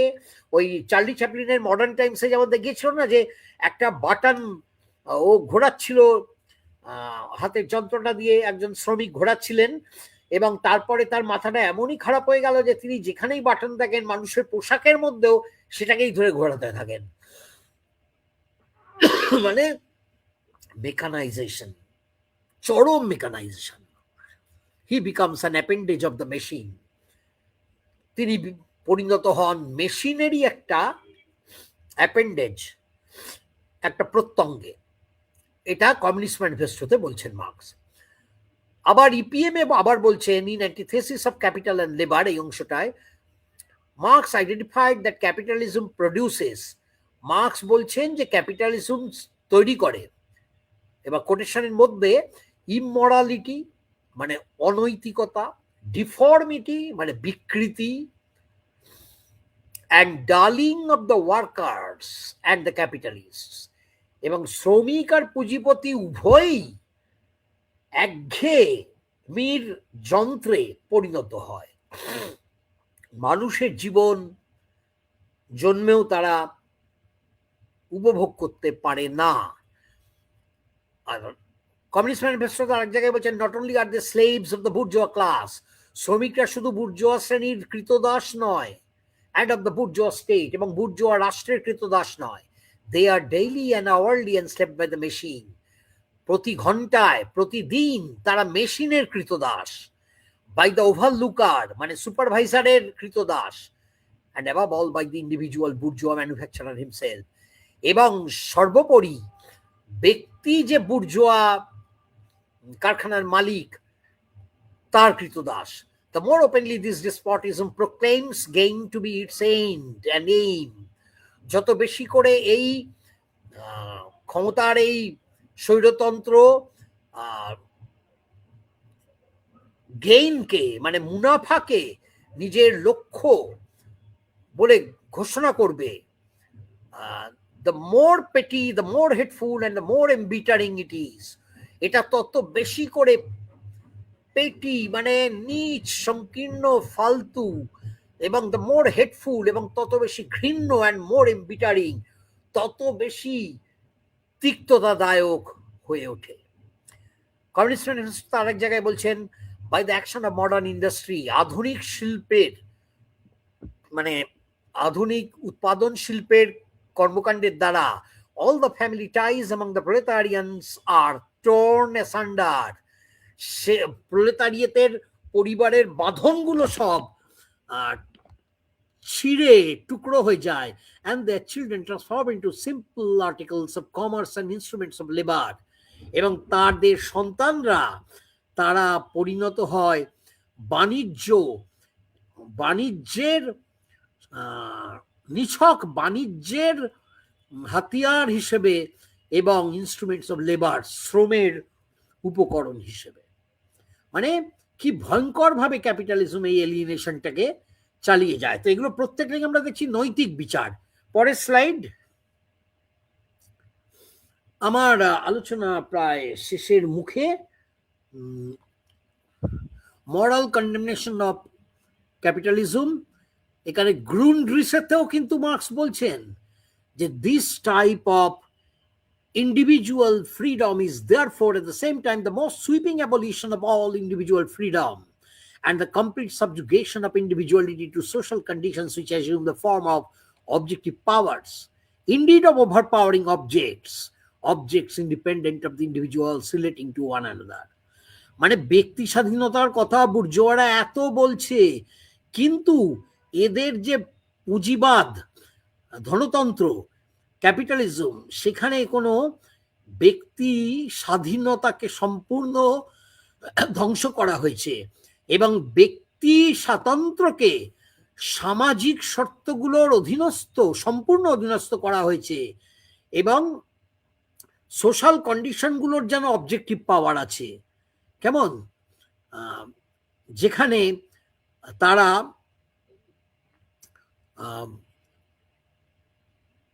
একটা ব্যক্তি আর একটা ব্যক্তির সঙ্গে যে সম্পর্কে আবদ্ধ, সেই সম্পর্কগুলো থেকেই যেন তারা স্বাধীন হয়ে গেছে। আবার দাস ক্যাপিটালে তিনি বলছেন, hence capital is reckless of the health or length of life of the labour, শ্রমিকের স্বাস্থ্য বা আয়ু নিয়ে পুঁজি একেবারে যাচ্ছে তাই ভাবে স্বেচ্ছাচার করে, ধ্বংস করে, unless under compulsion from society, যতক্ষণ না সে বাধ্য হয় সমাজের দ্বারা অন্য কিছু করতে। To the outcry as to physical and mental degradation, the premature death, the torture of overwork, it answers all this to trouble us since they increase our profits. এই যে শ্রমিকের প্রচন্ড ওভারওয়ার্ক, অতিরিক্ত শ্রমের যে অত্যাচার এবং খুব অল্প বয়সে মৃত্যু এবং শারীরিক ও মানসিক অসুস্থতা, দুর্বল হয়ে যাওয়া, এই সব কিছুর অভিযোগ উঠলে তারা বলে যে আমাদের মুনাফার জন্য এসব হচ্ছে নাকি। ক্যাপিটালে আরেক জায়গায় উনি বলছেন all methods for raising the social productiveness of labor are brought about at the cost of the individual laborer. শ্রমের সমস্ত সামাজিক উৎপাদন এগুলোর মূল্য দিতে হচ্ছে ব্যক্তি শ্রমিককে। They stretch from him the intellectual potentialities of the labor process. মানে শ্রমের প্রক্রিয়ার যে বৌদ্ধিক সম্ভাবনাগুলো সেগুলো থেকে কিন্তু শ্রমিক বিচ্ছিন্ন। সে একটা ওই বলদের মতো শুধু ওটা টানছে, কারখানায় কাজ করছে, শুধু মেশিনের nut বল্টুগুলো ঘোরাচ্ছে। In the same proportion as science is incorporated in it as an independent power. কারণ এই কারখানার উৎপাদন প্রক্রিয়ার মধ্যে বিজ্ঞান, প্রচুর বিজ্ঞান এবং প্রযুক্তি, R&D মানে রিসার্চ এন্ড ডেভেলপমেন্টের কাজ হয়, কিন্তু সেগুলো যেন একটা স্বাধীন শক্তি। শ্রমিকের সেখানে কোনো ভূমিকা নেই। They mutilate the laborer into a fragment of a man. একটা সম্পূর্ণ মানুষের থেকে কেটে কেটে অঙ্গচ্ছেদ করে একটা বিকলাঙ্গ, একটা অসম্পূর্ণ মানুষ, বিকৃত মানুষে পরিণত করা হয় শ্রমিককে। Degrade him to the level of an appendage of a machine, মানে মেশিনের একটা প্রত্যঙ্গ হয়ে যায়। Destroy process to a despotism, the more hateful for its meanness, একটা নীচ, ঘৃণ্য, ধ্বংসমূলক একটা স্বেচ্ছাচারী ক্ষমতা। They transform his lifetime into working time. তার জীবনের সময়, জীবন মানে তার কাছে শুধু কারখানার কাজের সময়। Accumulation of wealth at one fall is therefore at the same time, একদিকে সম্পদের পুঞ্জীভূতকরণ, অ্যাকুমুলেশন হচ্ছে, at the same time accumulation of misery, অন্যদিকে হচ্ছে কি দারিদ্র, agony of toil, শ্রমের যন্ত্রণা, বাধ্যতামূলক শ্রমের যন্ত্রণা, দাসত্ব, স্লেভারি, ইগনোরেন্স, অজ্ঞতা, ব্রুটালিটি, পশুত্ব, মেন্টাল ডিগ্রেডেশন, মানসিক অবক্ষয়। অ্যাট দ্য অপোজিট পোল, অন্যদিকে সেটা জন্ম দিচ্ছে।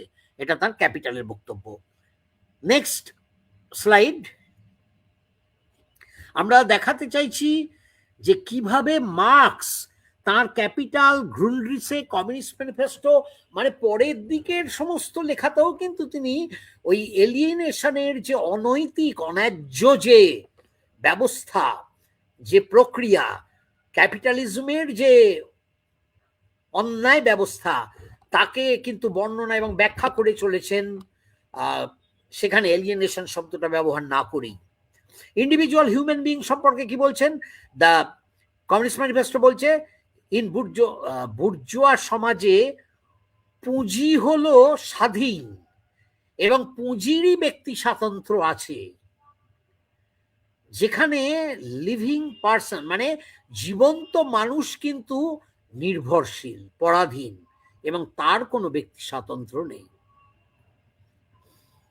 তিনি বারবার বলছেন marks, man is the highest being for man.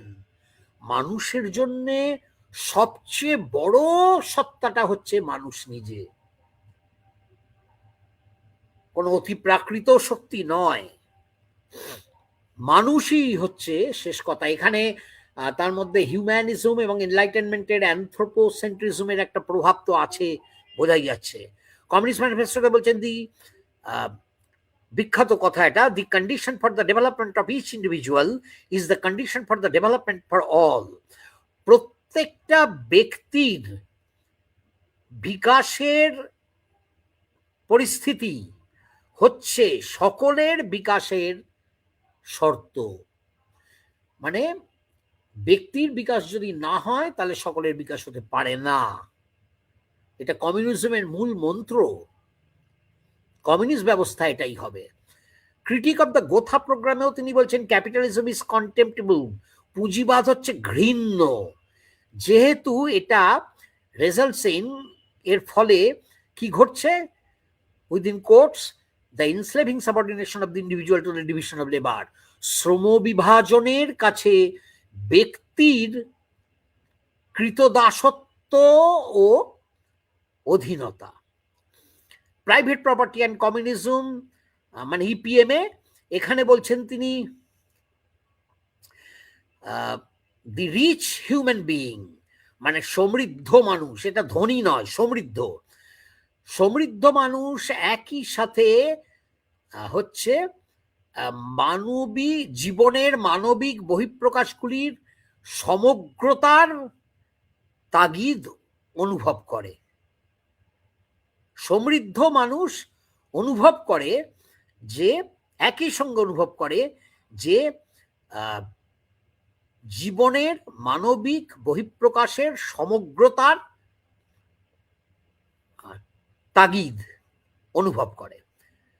The man in whom his own realization exists, মানে এই মানুষটার মধ্যে তার নিজের সত্তার পোটেনশিয়ালিটিস, তার ট্যালেন্ট, তার গুণাবলী, তার সবকিছুর পূর্ণ বিকাশ ঘটাটাই হচ্ছে পূর্ণ রিয়েলাইজেশন, উপলব্ধি এবং বাস্তবকরণ। এটার হচ্ছে তার অভ্যন্তরীণ নেসেসিটি অ্যাজ নিড, তার নিজের একান্ত তাগিদ, চাহিদা, প্রয়োজন। ক্রিটিক অফ গোথা প্রোগ্রামে তাই তিনি বলছেন, communism would ensure the all round development of the individual. Communism কি করবে, তার লক্ষ্য কি না, ব্যক্তির সর্বাত্মক বিকাশ ঘটাবে। Next slide. অর্থাৎ আমরা দেখতে চাইছি যে মার্কসের, এটা লাস্ট স্লাইড, এখানে আমরা দেখতে পাচ্ছি রিচ ইন্ডিভিজুয়ালিটি হচ্ছে মার্কসের নৈতিকতার মূল লক্ষ্য। রিচ ইন্ডিভিজুয়ালিটি মানে সমৃদ্ধ ব্যক্তিসত্তা, সমৃদ্ধ ব্যক্তিসত্তা। জার্মান আইডিওলজিতে তিনি বলছেন যে যখনই শ্রম বিভাজন এলো, প্রত্যেক মানুষের, আমি এটা বাংলা অনুবাদ করে করে বলছি সঙ্গে সঙ্গে যাতে তাড়াতাড়ি শেষ হয়, প্রত্যেক মানুষের একটা পার্টিকুলার মানে নির্দিষ্ট, এক্সক্লুসিভ মানে একান্ত নিজস্ব, অন্য কিছু যুক্ত নয়, তা সেরকম কাজকর্মের একটা পরিধি থাকে, একটা নিজস্ব বৃত্তি বা একটা পেশা থাকে, যেটা তার উপরে চাপিয়ে দেওয়া হয় এবং যেটা থেকে সে পালাতে পারে না। তাই কোনো মানুষ শিকারী, কোনো মানুষ জেলে, কোনো মানুষ পশুপালন করে, কোনো মানুষ আবার সমালোচনা আর পেশায় যুক্ত, কারণ এইভাবেই সে তার বেঁচে থাকার উপায় মানে জীবিকা নির্বাহ করে, নইলে তাকে মরে যেতে হবে। যেমন আমরা বলতে পারি কেউ ডাক্তার, কেউ ইঞ্জিনিয়ার, কেউ প্রফেসর, কেউ শ্রমিক, কেউ রিক্সাওয়ালা, কেউ ঠেলাওয়ালা, কেউ কৃষক, কেউ সেক্স ওয়ার্কার। এই পেশাগুলো ওদের উপর মানুষের উপর চাপিয়ে দেওয়া হয়েছে। কিন্তু কমিউনিস্ট সোসাইটিতে কি হবে, সেখানে কারুর কোনো এক্সক্লুসিভ ফিয়ার অফ অ্যাক্টিভিটি থাকবে না, একান্ত নিজস্ব একক কোনো কর্মবৃত্ত থাকবে না, but each can become accomplished in any branch. কিন্তু যে কেউ যে কোনো শাখায়, যে কোনো পেশায়, যে কোনো বিষয়ে চর্চা করতে পারবে যা সে চায়। সমাজ যেহেতু সাধারণ উৎপাদনকে নিয়ন্ত্রণ করবে, তার ফলে আজকে একজন মানুষ এটা করলো, আবার কালকে তিনি আর একটা কাজ করলেন। কখনো তিনি সকালবেলা শিকারে গেলেন, অবশ্য মনে রাখতে হবে যে শিকার ব্যাপারটাকে আজকাল সকলেই নিন্দা করেন, প্রাণী হত্যা, এটাও তো হয় না, পৃথিবী শুধু মানুষের জন্য নয়। মার্কসের এই বোধের একটা অভাব এখানে দেখা যাচ্ছে। আচ্ছা, ফিশ ইন দ্য আফটারনুন, বিকেলবেলা মাছ ধরবেন, আর সন্ধেবেলা গরু ভেড়া ছাগল গরু ইত্যাদিকে পশু লালন পালন করবেন, আবার ডিনারের পরে ক্রিটিসাইজ করবেন, সমালোচনা করবেন। যেমন আমার একটা মন আছে, আমার মনটা চাইতে পারে আমি কখনো কবিতা লিখবো, কখনো ছবি আঁকবো, কখনো গাড়ি চালাবো, কখনো মাঠে গিয়ে কাজ করব, কখনো কারখানায় উৎপাদনের কাজ করব, মানে আমার যা যা খুশি, যখন যা খুশি, আমার তো বাধ্যতামূলক কিছু নেই, থাকবে না কমিউনিজমে। তাই জন্য আমাকে একজন শিকারী বা জেলে বা সমালোচক হয়ে সারা জীবন কাটাতে হবে তা বলা যায় না। এটা জার্মান ইডিওলজিতে উনি লিখেছেন। এবং গ্রুন্ডরিসে এবং ক্যাপিটালে, দাস ক্যাপিটালে তিনি বারবার বলছেন যে নৈতিকতার মূল লক্ষ্য হচ্ছে রিচ ইন্ডিভিজুয়ালিটি। আর ইয়াং মার্কস বলেছিলেন হিউম্যান ফ্লারিশিং, মানে মানুষের ফ্লারিশ করা, মানুষের বিকাশ, এইটাই হচ্ছে সমস্ত নৈতিকতার মূল ভিত্তি মার্কসের কাছে। তাহলে আমি বলতে পারি না যে মার্কসের মধ্যে কোনো নৈতিক চিন্তা ছিল না, জাস্টিসের চিন্তা ছিল না, ন্যায্য অন্যায্যর বিচার ছিল না। তিনি হিউম্যান ফ্লারিশিং শব্দটা পরে আর ব্যবহার করেননি, ঠিকই, অ্যালিয়েনেশনও করেননি, কিন্তু গ্রুন্ডরিস এবং ক্যাপিটালে মানে পরবর্তীকালে শেষ দিকের রচনায় তিনি এটাকে বলছেন রিচ ইন্ডিভিজুয়ালিটি, সমৃদ্ধ ব্যক্তি সত্তা গড়ে তোলা। এটার সঙ্গে হিউম্যান ফ্লারিশিং এর খুব একটা তফাৎ আমি তো অন্তত দেখতে পাচ্ছি না, এবং আমি যাদের কথা বললাম তারাও দেখতে পাননি। গ্রুন্ডরিসে উনি বলছেন the development of rich individuality which is as all sided in the production as in its consumption. এই সমৃদ্ধ ব্যক্তি সত্তার বিকাশ এটা হবে সব দিক থেকে, এর উৎপাদনের ক্ষেত্রে, এর কনজাম্পশন মানে পণ্য ভোগের ক্ষেত্রে। and whose labor also therefore appears no longer as labor, ফলে ওই শ্রমকে আর কেউ এখনকার শ্রম বলে ভুল করবে না, but as the full development of activities, বরং মনে করবে যেটা হচ্ছে আমার কর্মকাণ্ড, শ্রম না কর্মকাণ্ড। শ্রম কথাটা যেহেতু পুঁজিবাদ শ্রমটাকে একটা ঘৃণ্য বাধ্যবাধকতায় পরিণত করেছে, সেই জন্য কমিউনিজমে ওটা মানুষ চিনবে কর্মকাণ্ডের বিকাশ বলে। in which natural necessity in its direct form has disappeared, যেখানে natural necessity in it's direct form মানে প্রত্যক্ষ রূপে প্রাকৃতিক প্রয়োজনীয়তা বা চাহিদাগুলো অপসৃত হবে, because a historically created need has taken the place of the natural one, কারণ ন্যাচারাল মানে প্রাকৃতিক চাহিদার জায়গায় আস্তে আস্তে ঐতিহাসিকভাবে আরো উন্নত ও সমৃদ্ধ নিড তৈরি হবে। আচ্ছা, তাহলে এইবারে আমরা দেখলাম যে জাস্ট কনক্লুশন যে মার্কস আজীবন একটা নৈতিক ভাবনা নিয়েই পুঁজিবাদের ধ্বংস সাধন করতে চেয়েছেন এবং কমিউনিজমকে গড়ে তুলতে চেয়েছেন, যেখানে from each according to his ability to each according to his need হবে, কেমন? আর এইটা যদি মার্কস করতে চান তাহলে আমরা ভারতের কমিউনিস্টরা অবশ্যই আমরা বলবো ভারতের কমিউনিস্টদের যে তারা এই ইনজাস্টিস জাস্টিসের প্রশ্নটাকে বেশি গুরুত্ব দিন, কারণ শুধু ক্লাস এক্সপ্লয়টেশন নয়, আরো বিভিন্ন অপারেশন আছে, gender operation, caste operation, Adivasi operation, minority operation, environmental victimisation, এবং বহু কিছু আছে।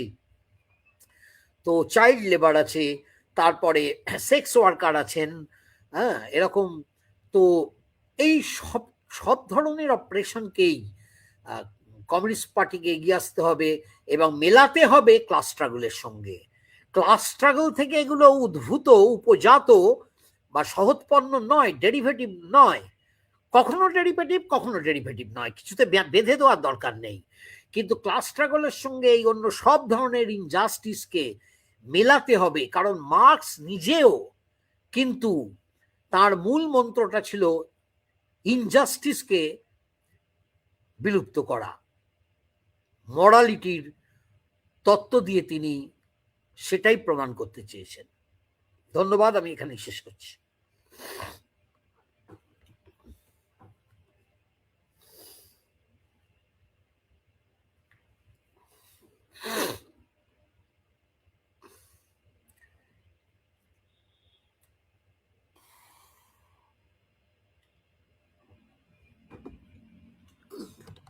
প্রকাশ,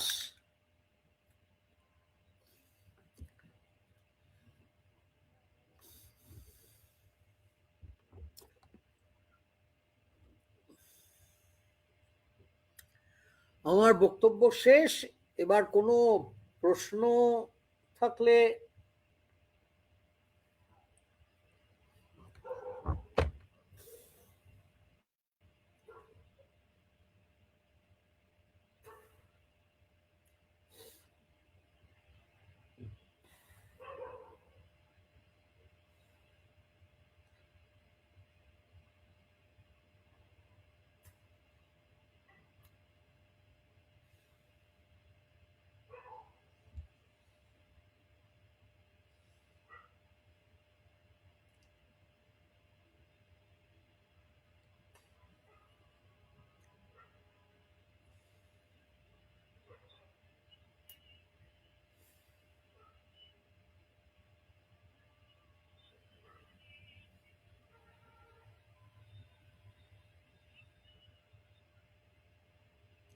হ্যাঁ প্রকাশ, আমার 2 মিনিট হলো, আমার বক্তব্য শেষ হয়েছে। কোনো প্রশ্ন আছে?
Santosh Kumar Pal, if a specific historical period is becomes the determinant of morality, then relativism is unavoidable. How can it be objective if it is so relative? আচ্ছা, আমার কথা শোনা যাচ্ছে তো?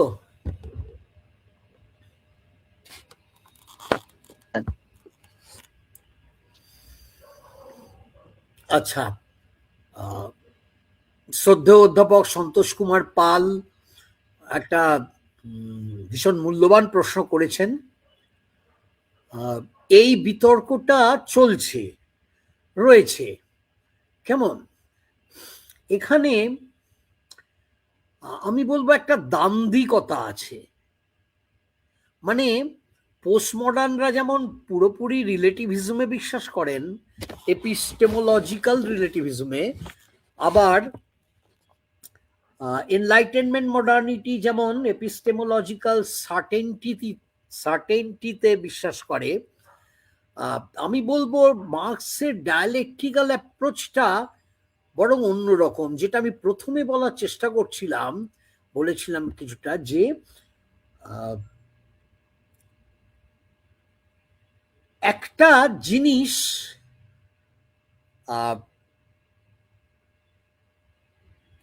যেটা একই সাথে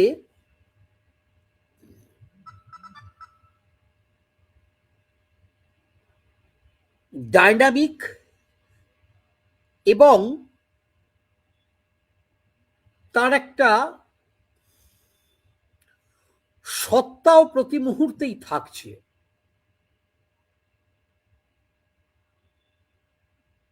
এটা একটা আরেকটার উপর নির্ভরশীল হয়ে আছে। ওই সত্তাটা আছে বলেই যে কোনো মুহূর্তে ওই সত্তাটা বদলে যাচ্ছে, কিন্তু ওই সত্তাটা আছে বলেই আমরা বুঝতে পারছি যে এটা ওইটাই। আগের মুহূর্তে যেটাকে দেখলাম সেটা পাল্টে গেছে, কিন্তু এটা যে সেটাই, সেটা কিন্তু আমরা বুঝতে পারছি। মানে ধরুন একটা ঘোড়াকে আমি একটা মুভি ক্যামেরা দিয়ে ট্রেস করছি, ফটো তুলছি, ভিডিও করছি, ঘোড়াটা দৌড়চ্ছে, তখন তার প্রতিটা মুহূর্ত কিন্তু বদলে যাচ্ছে, চলনটা, ছবিটা। আবার সে দাঁড়াচ্ছে, আবার সে হাঁটছে, কখনো কদম চালে দৌড়চ্ছে, আবার কখনো দুলকি চালে দৌড়চ্ছে, কখনো হাঁটছে, কখনো দাঁড়িয়ে পড়ছে। কিন্তু ওই পার্টিকুলার ঘোড়াটাকে আমি তো বুঝতে পারছি যে ওটা ঘোড়াটাই।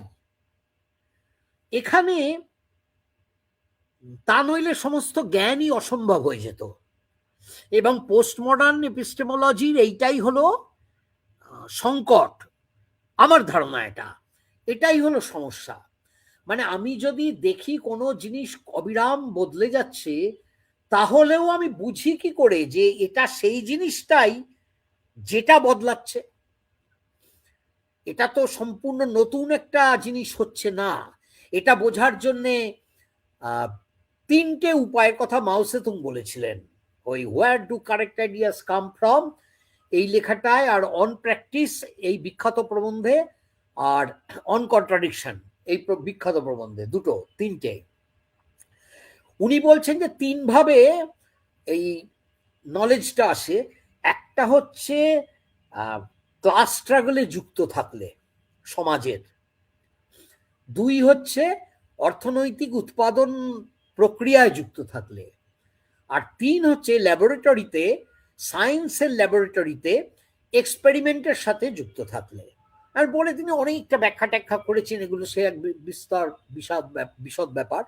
কিন্তু আমার উপলব্ধি এটাই যে এটা পুরোপুরি রিলেটিভিজম দিয়ে বোঝা যাবে না, তাহলে ওই ঘোড়াটাই যে দৌড়চ্ছে সেটা আমি আর বুঝতে পারবো না, আমি টোটালি কনফিউজড হয়ে যাব, অ্যানার্কি অফ কনসেপচুয়ালাইজেশন হবে। No identity will be possible, no identification is possible। আর অন্যদিকে এটাও ঠিক যে ওই সত্তাটাকে এসেনশিয়ালাইজ করা যাচ্ছে না, কারণ ওটা কোথাও থেমে থাকছে না। মার্কস বলবেন ওই যেগুলো উনি বলেছেন একদম প্রথমে, হিস্ট্রি, প্রোডাকশন, কালচার, তারপরে মেটেরিয়াল কন্ডিশনস, পলিটিক্যাল কন্ডিশনস, আর হিউম্যান নেচার যেটা ডাইনামিক, আর ইনস্টিটিউশনাল অ্যারেঞ্জমেন্টস, হিস্টোরিক্যাল ডেভেলপমেন্ট, এই বিভিন্ন জিনিসগুলোকে ডিটেলে স্টাডি করে, ডিটেলে স্পেসিফিক স্টাডি করে, যেটাকে লেনিন বলেছিলেন concrete analysis of concrete situation. একটা কংক্রিট সিচুয়েশনে কংক্রিট অ্যানালিসিস করে একটা স্পেসিফিক হিস্টোরিক্যাল কনটেক্সটে এটা মরালিটিকে ফর্মুলেট করা যাবে। মানে ইউনিভার্সাল কোনো মরালিটির প্রিন্সিপল থাকা অসম্ভব। এমনকি মার্কস এক জায়গায় এটাও লিখেছেন যে কমিউনিজমে মরালিটি বিষয়টাই আর থাকবে না, কারণ প্রয়োজন হবে না, কোনো রাইটসের প্রশ্ন উঠবেই না, কারণ সবাই তো নিড অনুযায়ী পাবে। যদি কেউ নিড অনুযায়ী পায় সম্পদ, তাহলে তো আর অন্যায় ন্যায় রাইট রঙের আর ডিফারেন্স করার প্রয়োজনই পড়ছে না। এটা মার্কস এক জায়গায় লিখেছিলেন। আর উনি বলছেন এরকম কংক্রিট অ্যানালিসিসটার মধ্যে দিয়ে একটা পার্টিকুলার সিচুয়েশনে বুঝতে হবে।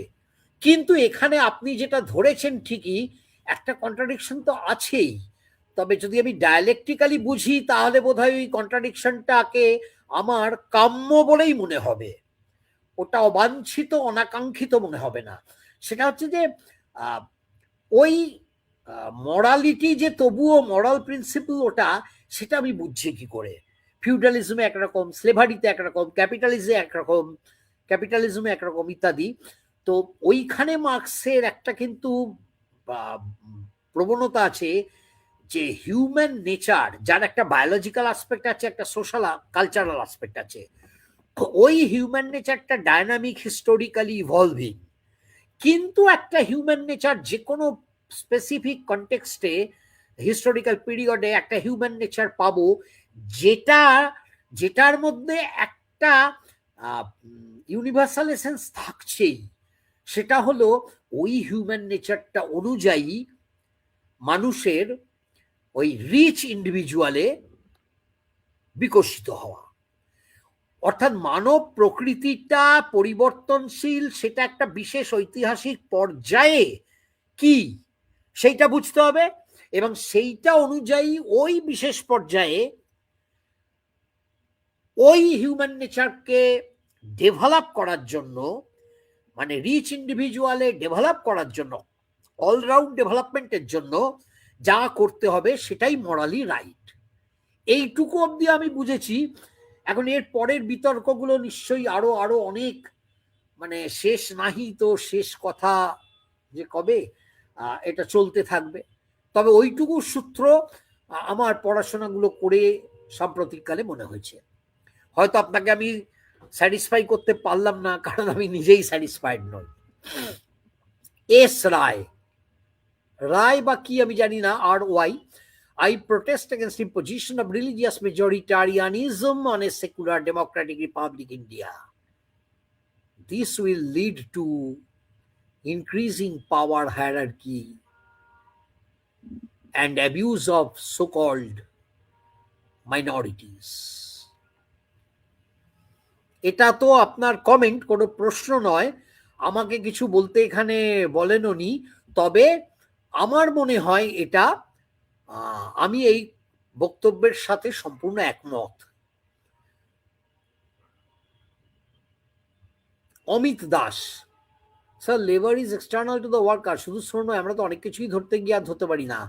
রাষ্ট্র, সম্পত্তি, বস্তু, তন্ত্র, গণিত, যোগ, ব্যক্তি, স্থান, সম্পর্ক, নাম, অর্থ, ব্যবস্থা, বাক্য, প্রতিটি সংজ্ঞা নির্ণয় ক্ষেত্রই তো বায়বীয়, অদৃশ্য কিংবা স্নায়বিক। এবং পরিমাপের মাপদণ্ডগুলো অনেকটা মনময় ধর্মী, তাহলে মানে সাবজেক্টিভ। তাহলে এইরকম পরিস্থিতিতে আমরা যা কিছু চাই বা যা কিছু ঠিক করি, তার প্রকৃতি তথা উত্তরণের মাপদণ্ড যথাযথভাবে কিভাবে ঠিক করব, কিছু না কিছু তো আমাদের ধরতেই হবে, এবং তা ধরেই তা সংস্কার। ঠিক এইটাই তো মার্কসের বক্তব্য, যে মরালিটিটা পুরো বিমূর্ত একটা প্রিন্সিপল নয়, ইউনিভার্সাল, ইটারনাল রাইট যেভাবে বোঝানো হয়েছে সব ধর্মশাস্ত্রেই বা মেটাফিজিক্সে এবং ভারতীয় পাশ্চাত্য দর্শনে অনেক ক্ষেত্রেই ভাববাদে, যে মরালিটি, যেমন কান্ট ওই যে বলছেন না ক্যাটেগরিক্যাল ইম্পারেটিভ, যেটা একটা ইউনিভার্সালি অ্যাপ্লিকেবল হবে বলে মনে করছো তুমি, মরাল ল, এই ব্যাপারটাকে মার্কস ধরে ধরে সমালোচনা করেছেন তার বিভিন্ন লেখায়, কান্টের নাম উল্লেখ করেও। এবং উনি বলছেন, মার্কসের বক্তব্যটা হচ্ছে যে মরালিটির একটা মেটেরিয়াল, হিস্টোরিক্যাল ইনভেস্টিগেশন মরালিটি সম্পর্কে চালাতে হয়, এবং একটা পার্টিকুলার সোশ্যাল হিস্টোরিক্যাল কনটেক্সটে তখনকার মোড অফ প্রোডাকশন এবং nature of political process, institutions, culture, এই সবটা ধরে যে হিস্টোরিক্যালি ইভলভ করতে করতে হিউম্যান নেচারটা যে জায়গা তুমি ধরতে চাইছো, সেই পার্টিকুলার জায়গা, স্থান এবং কাল পাত্র, ওইখানে হিস্টোরিক্যালি স্পেসিফিক জায়গায় তোমাকে ওইটা ভালো করে কংক্রিট অ্যানালিসিস করতে হবে, এবং এই কংক্রিট অ্যানালিসিসের মধ্যে দিয়ে তুমি বুঝতে পারবে ওই সময় হিউম্যান নেচারটা ঠিক কি পোটেনশিয়ালিটিস ক্যারি করছে, হিউম্যান নিডস গুলো কি, এবং কিভাবে মানুষের পূর্ণ মানে সার্বিক all round development into a rich individual, সমৃদ্ধ ব্যক্তিতে। আবার এই সমৃদ্ধ ব্যক্তিতেও থেমে যাচ্ছেন না, উনি বলছেন এই রিচ ইন্ডিভিজুয়ালটাও কিন্তু হিস্টোরিক্যালি প্রোডাকশন বাড়বে, টেকনোলজি উন্নত হবে, কালচারাল চেঞ্জ হবে, সোশ্যাল স্ট্রাকচারে চেঞ্জ হবে। এইভাবে চলতে চলতে হিউম্যান নিডস গুলো আরো জটিল হবে, কমপ্লেক্স হবে, এবং হিউম্যান নেচারটাও আরো কমপ্লিকেটেড হবে, এবং সেই অনুযায়ী নিডগুলো তৈরি হবে। আর সেই সময়কার হিউম্যান নিড এবং হিউম্যান নেচার অনুযায়ী মরালি রাইট স্থির করতে হবে। অর্থাৎ এটা it depends on the socio economic, political, cultural conditions which are historically evolving and which create a particular human nature at a particular point of time. মানে একই সাথে এটার মধ্যে একটা রিলেটিভিটি আছে, আবার একটা ডাইনামিক এসেন্সও আছে। আচ্ছা, do you think there is a contradiction between private property, increased capitalism, and egalitarian democracy? Yes, definitely. Private property is an essential feature of capitalism, and capitalism cannot ensure any kind of democracy. Particularly egalitarian democracy is impossible in capitalism, because capitalism is based on monopolization of economic power, and as a result monopolization of political power. And monopolization of political power in its turn reciprocates, it reinforces monopolization of economic power. So they go together, and this contradiction can only be resolved through abolition of capitalism.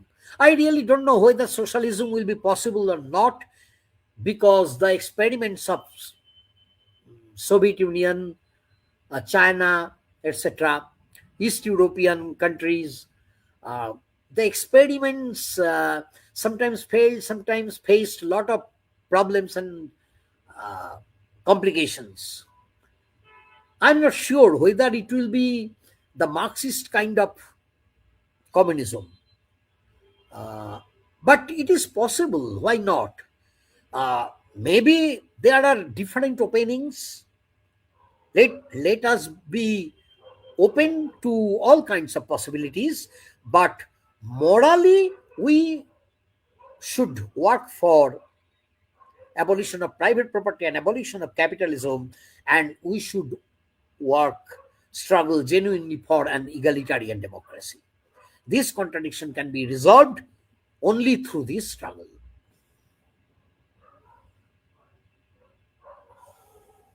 Thank you sir. Thank you.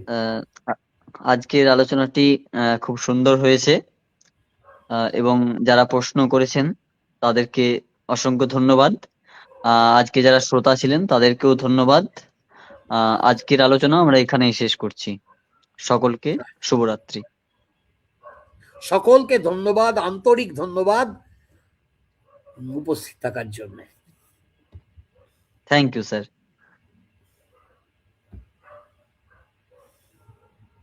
ও, আর একটা sir comment এসেছে। হ্যাঁ, নমস্কার sir, আমি সুমন্ত্রণ রায়। ও, সুমন্ত্রণ রায়, আমি তো চিনি, ফিলোসফির পিএইচডি স্কলার, খুব ব্রিলিয়ান্ট স্কলার। আপনার সাথে প্রেসিডেন্সি দেখা হয়েছিল। In the evolution towards communism, dictatorship of the proletariat dominates and individual freedom is compromised. Yes, I do agree that proletarian dictatorship has already invited a lot of questions. It is possible to interrogate it on the basis of the experiences of existing socialist countries. Maybe proletarian democracy or democratic centralism or the Communist Party regime, all these things require some kind of rethinking, new kind of thinking. But the basic spirit of Marxism does not lose its relevance in today's world of predominance by global corporate capital. Actually, Marxism needs to be rethought.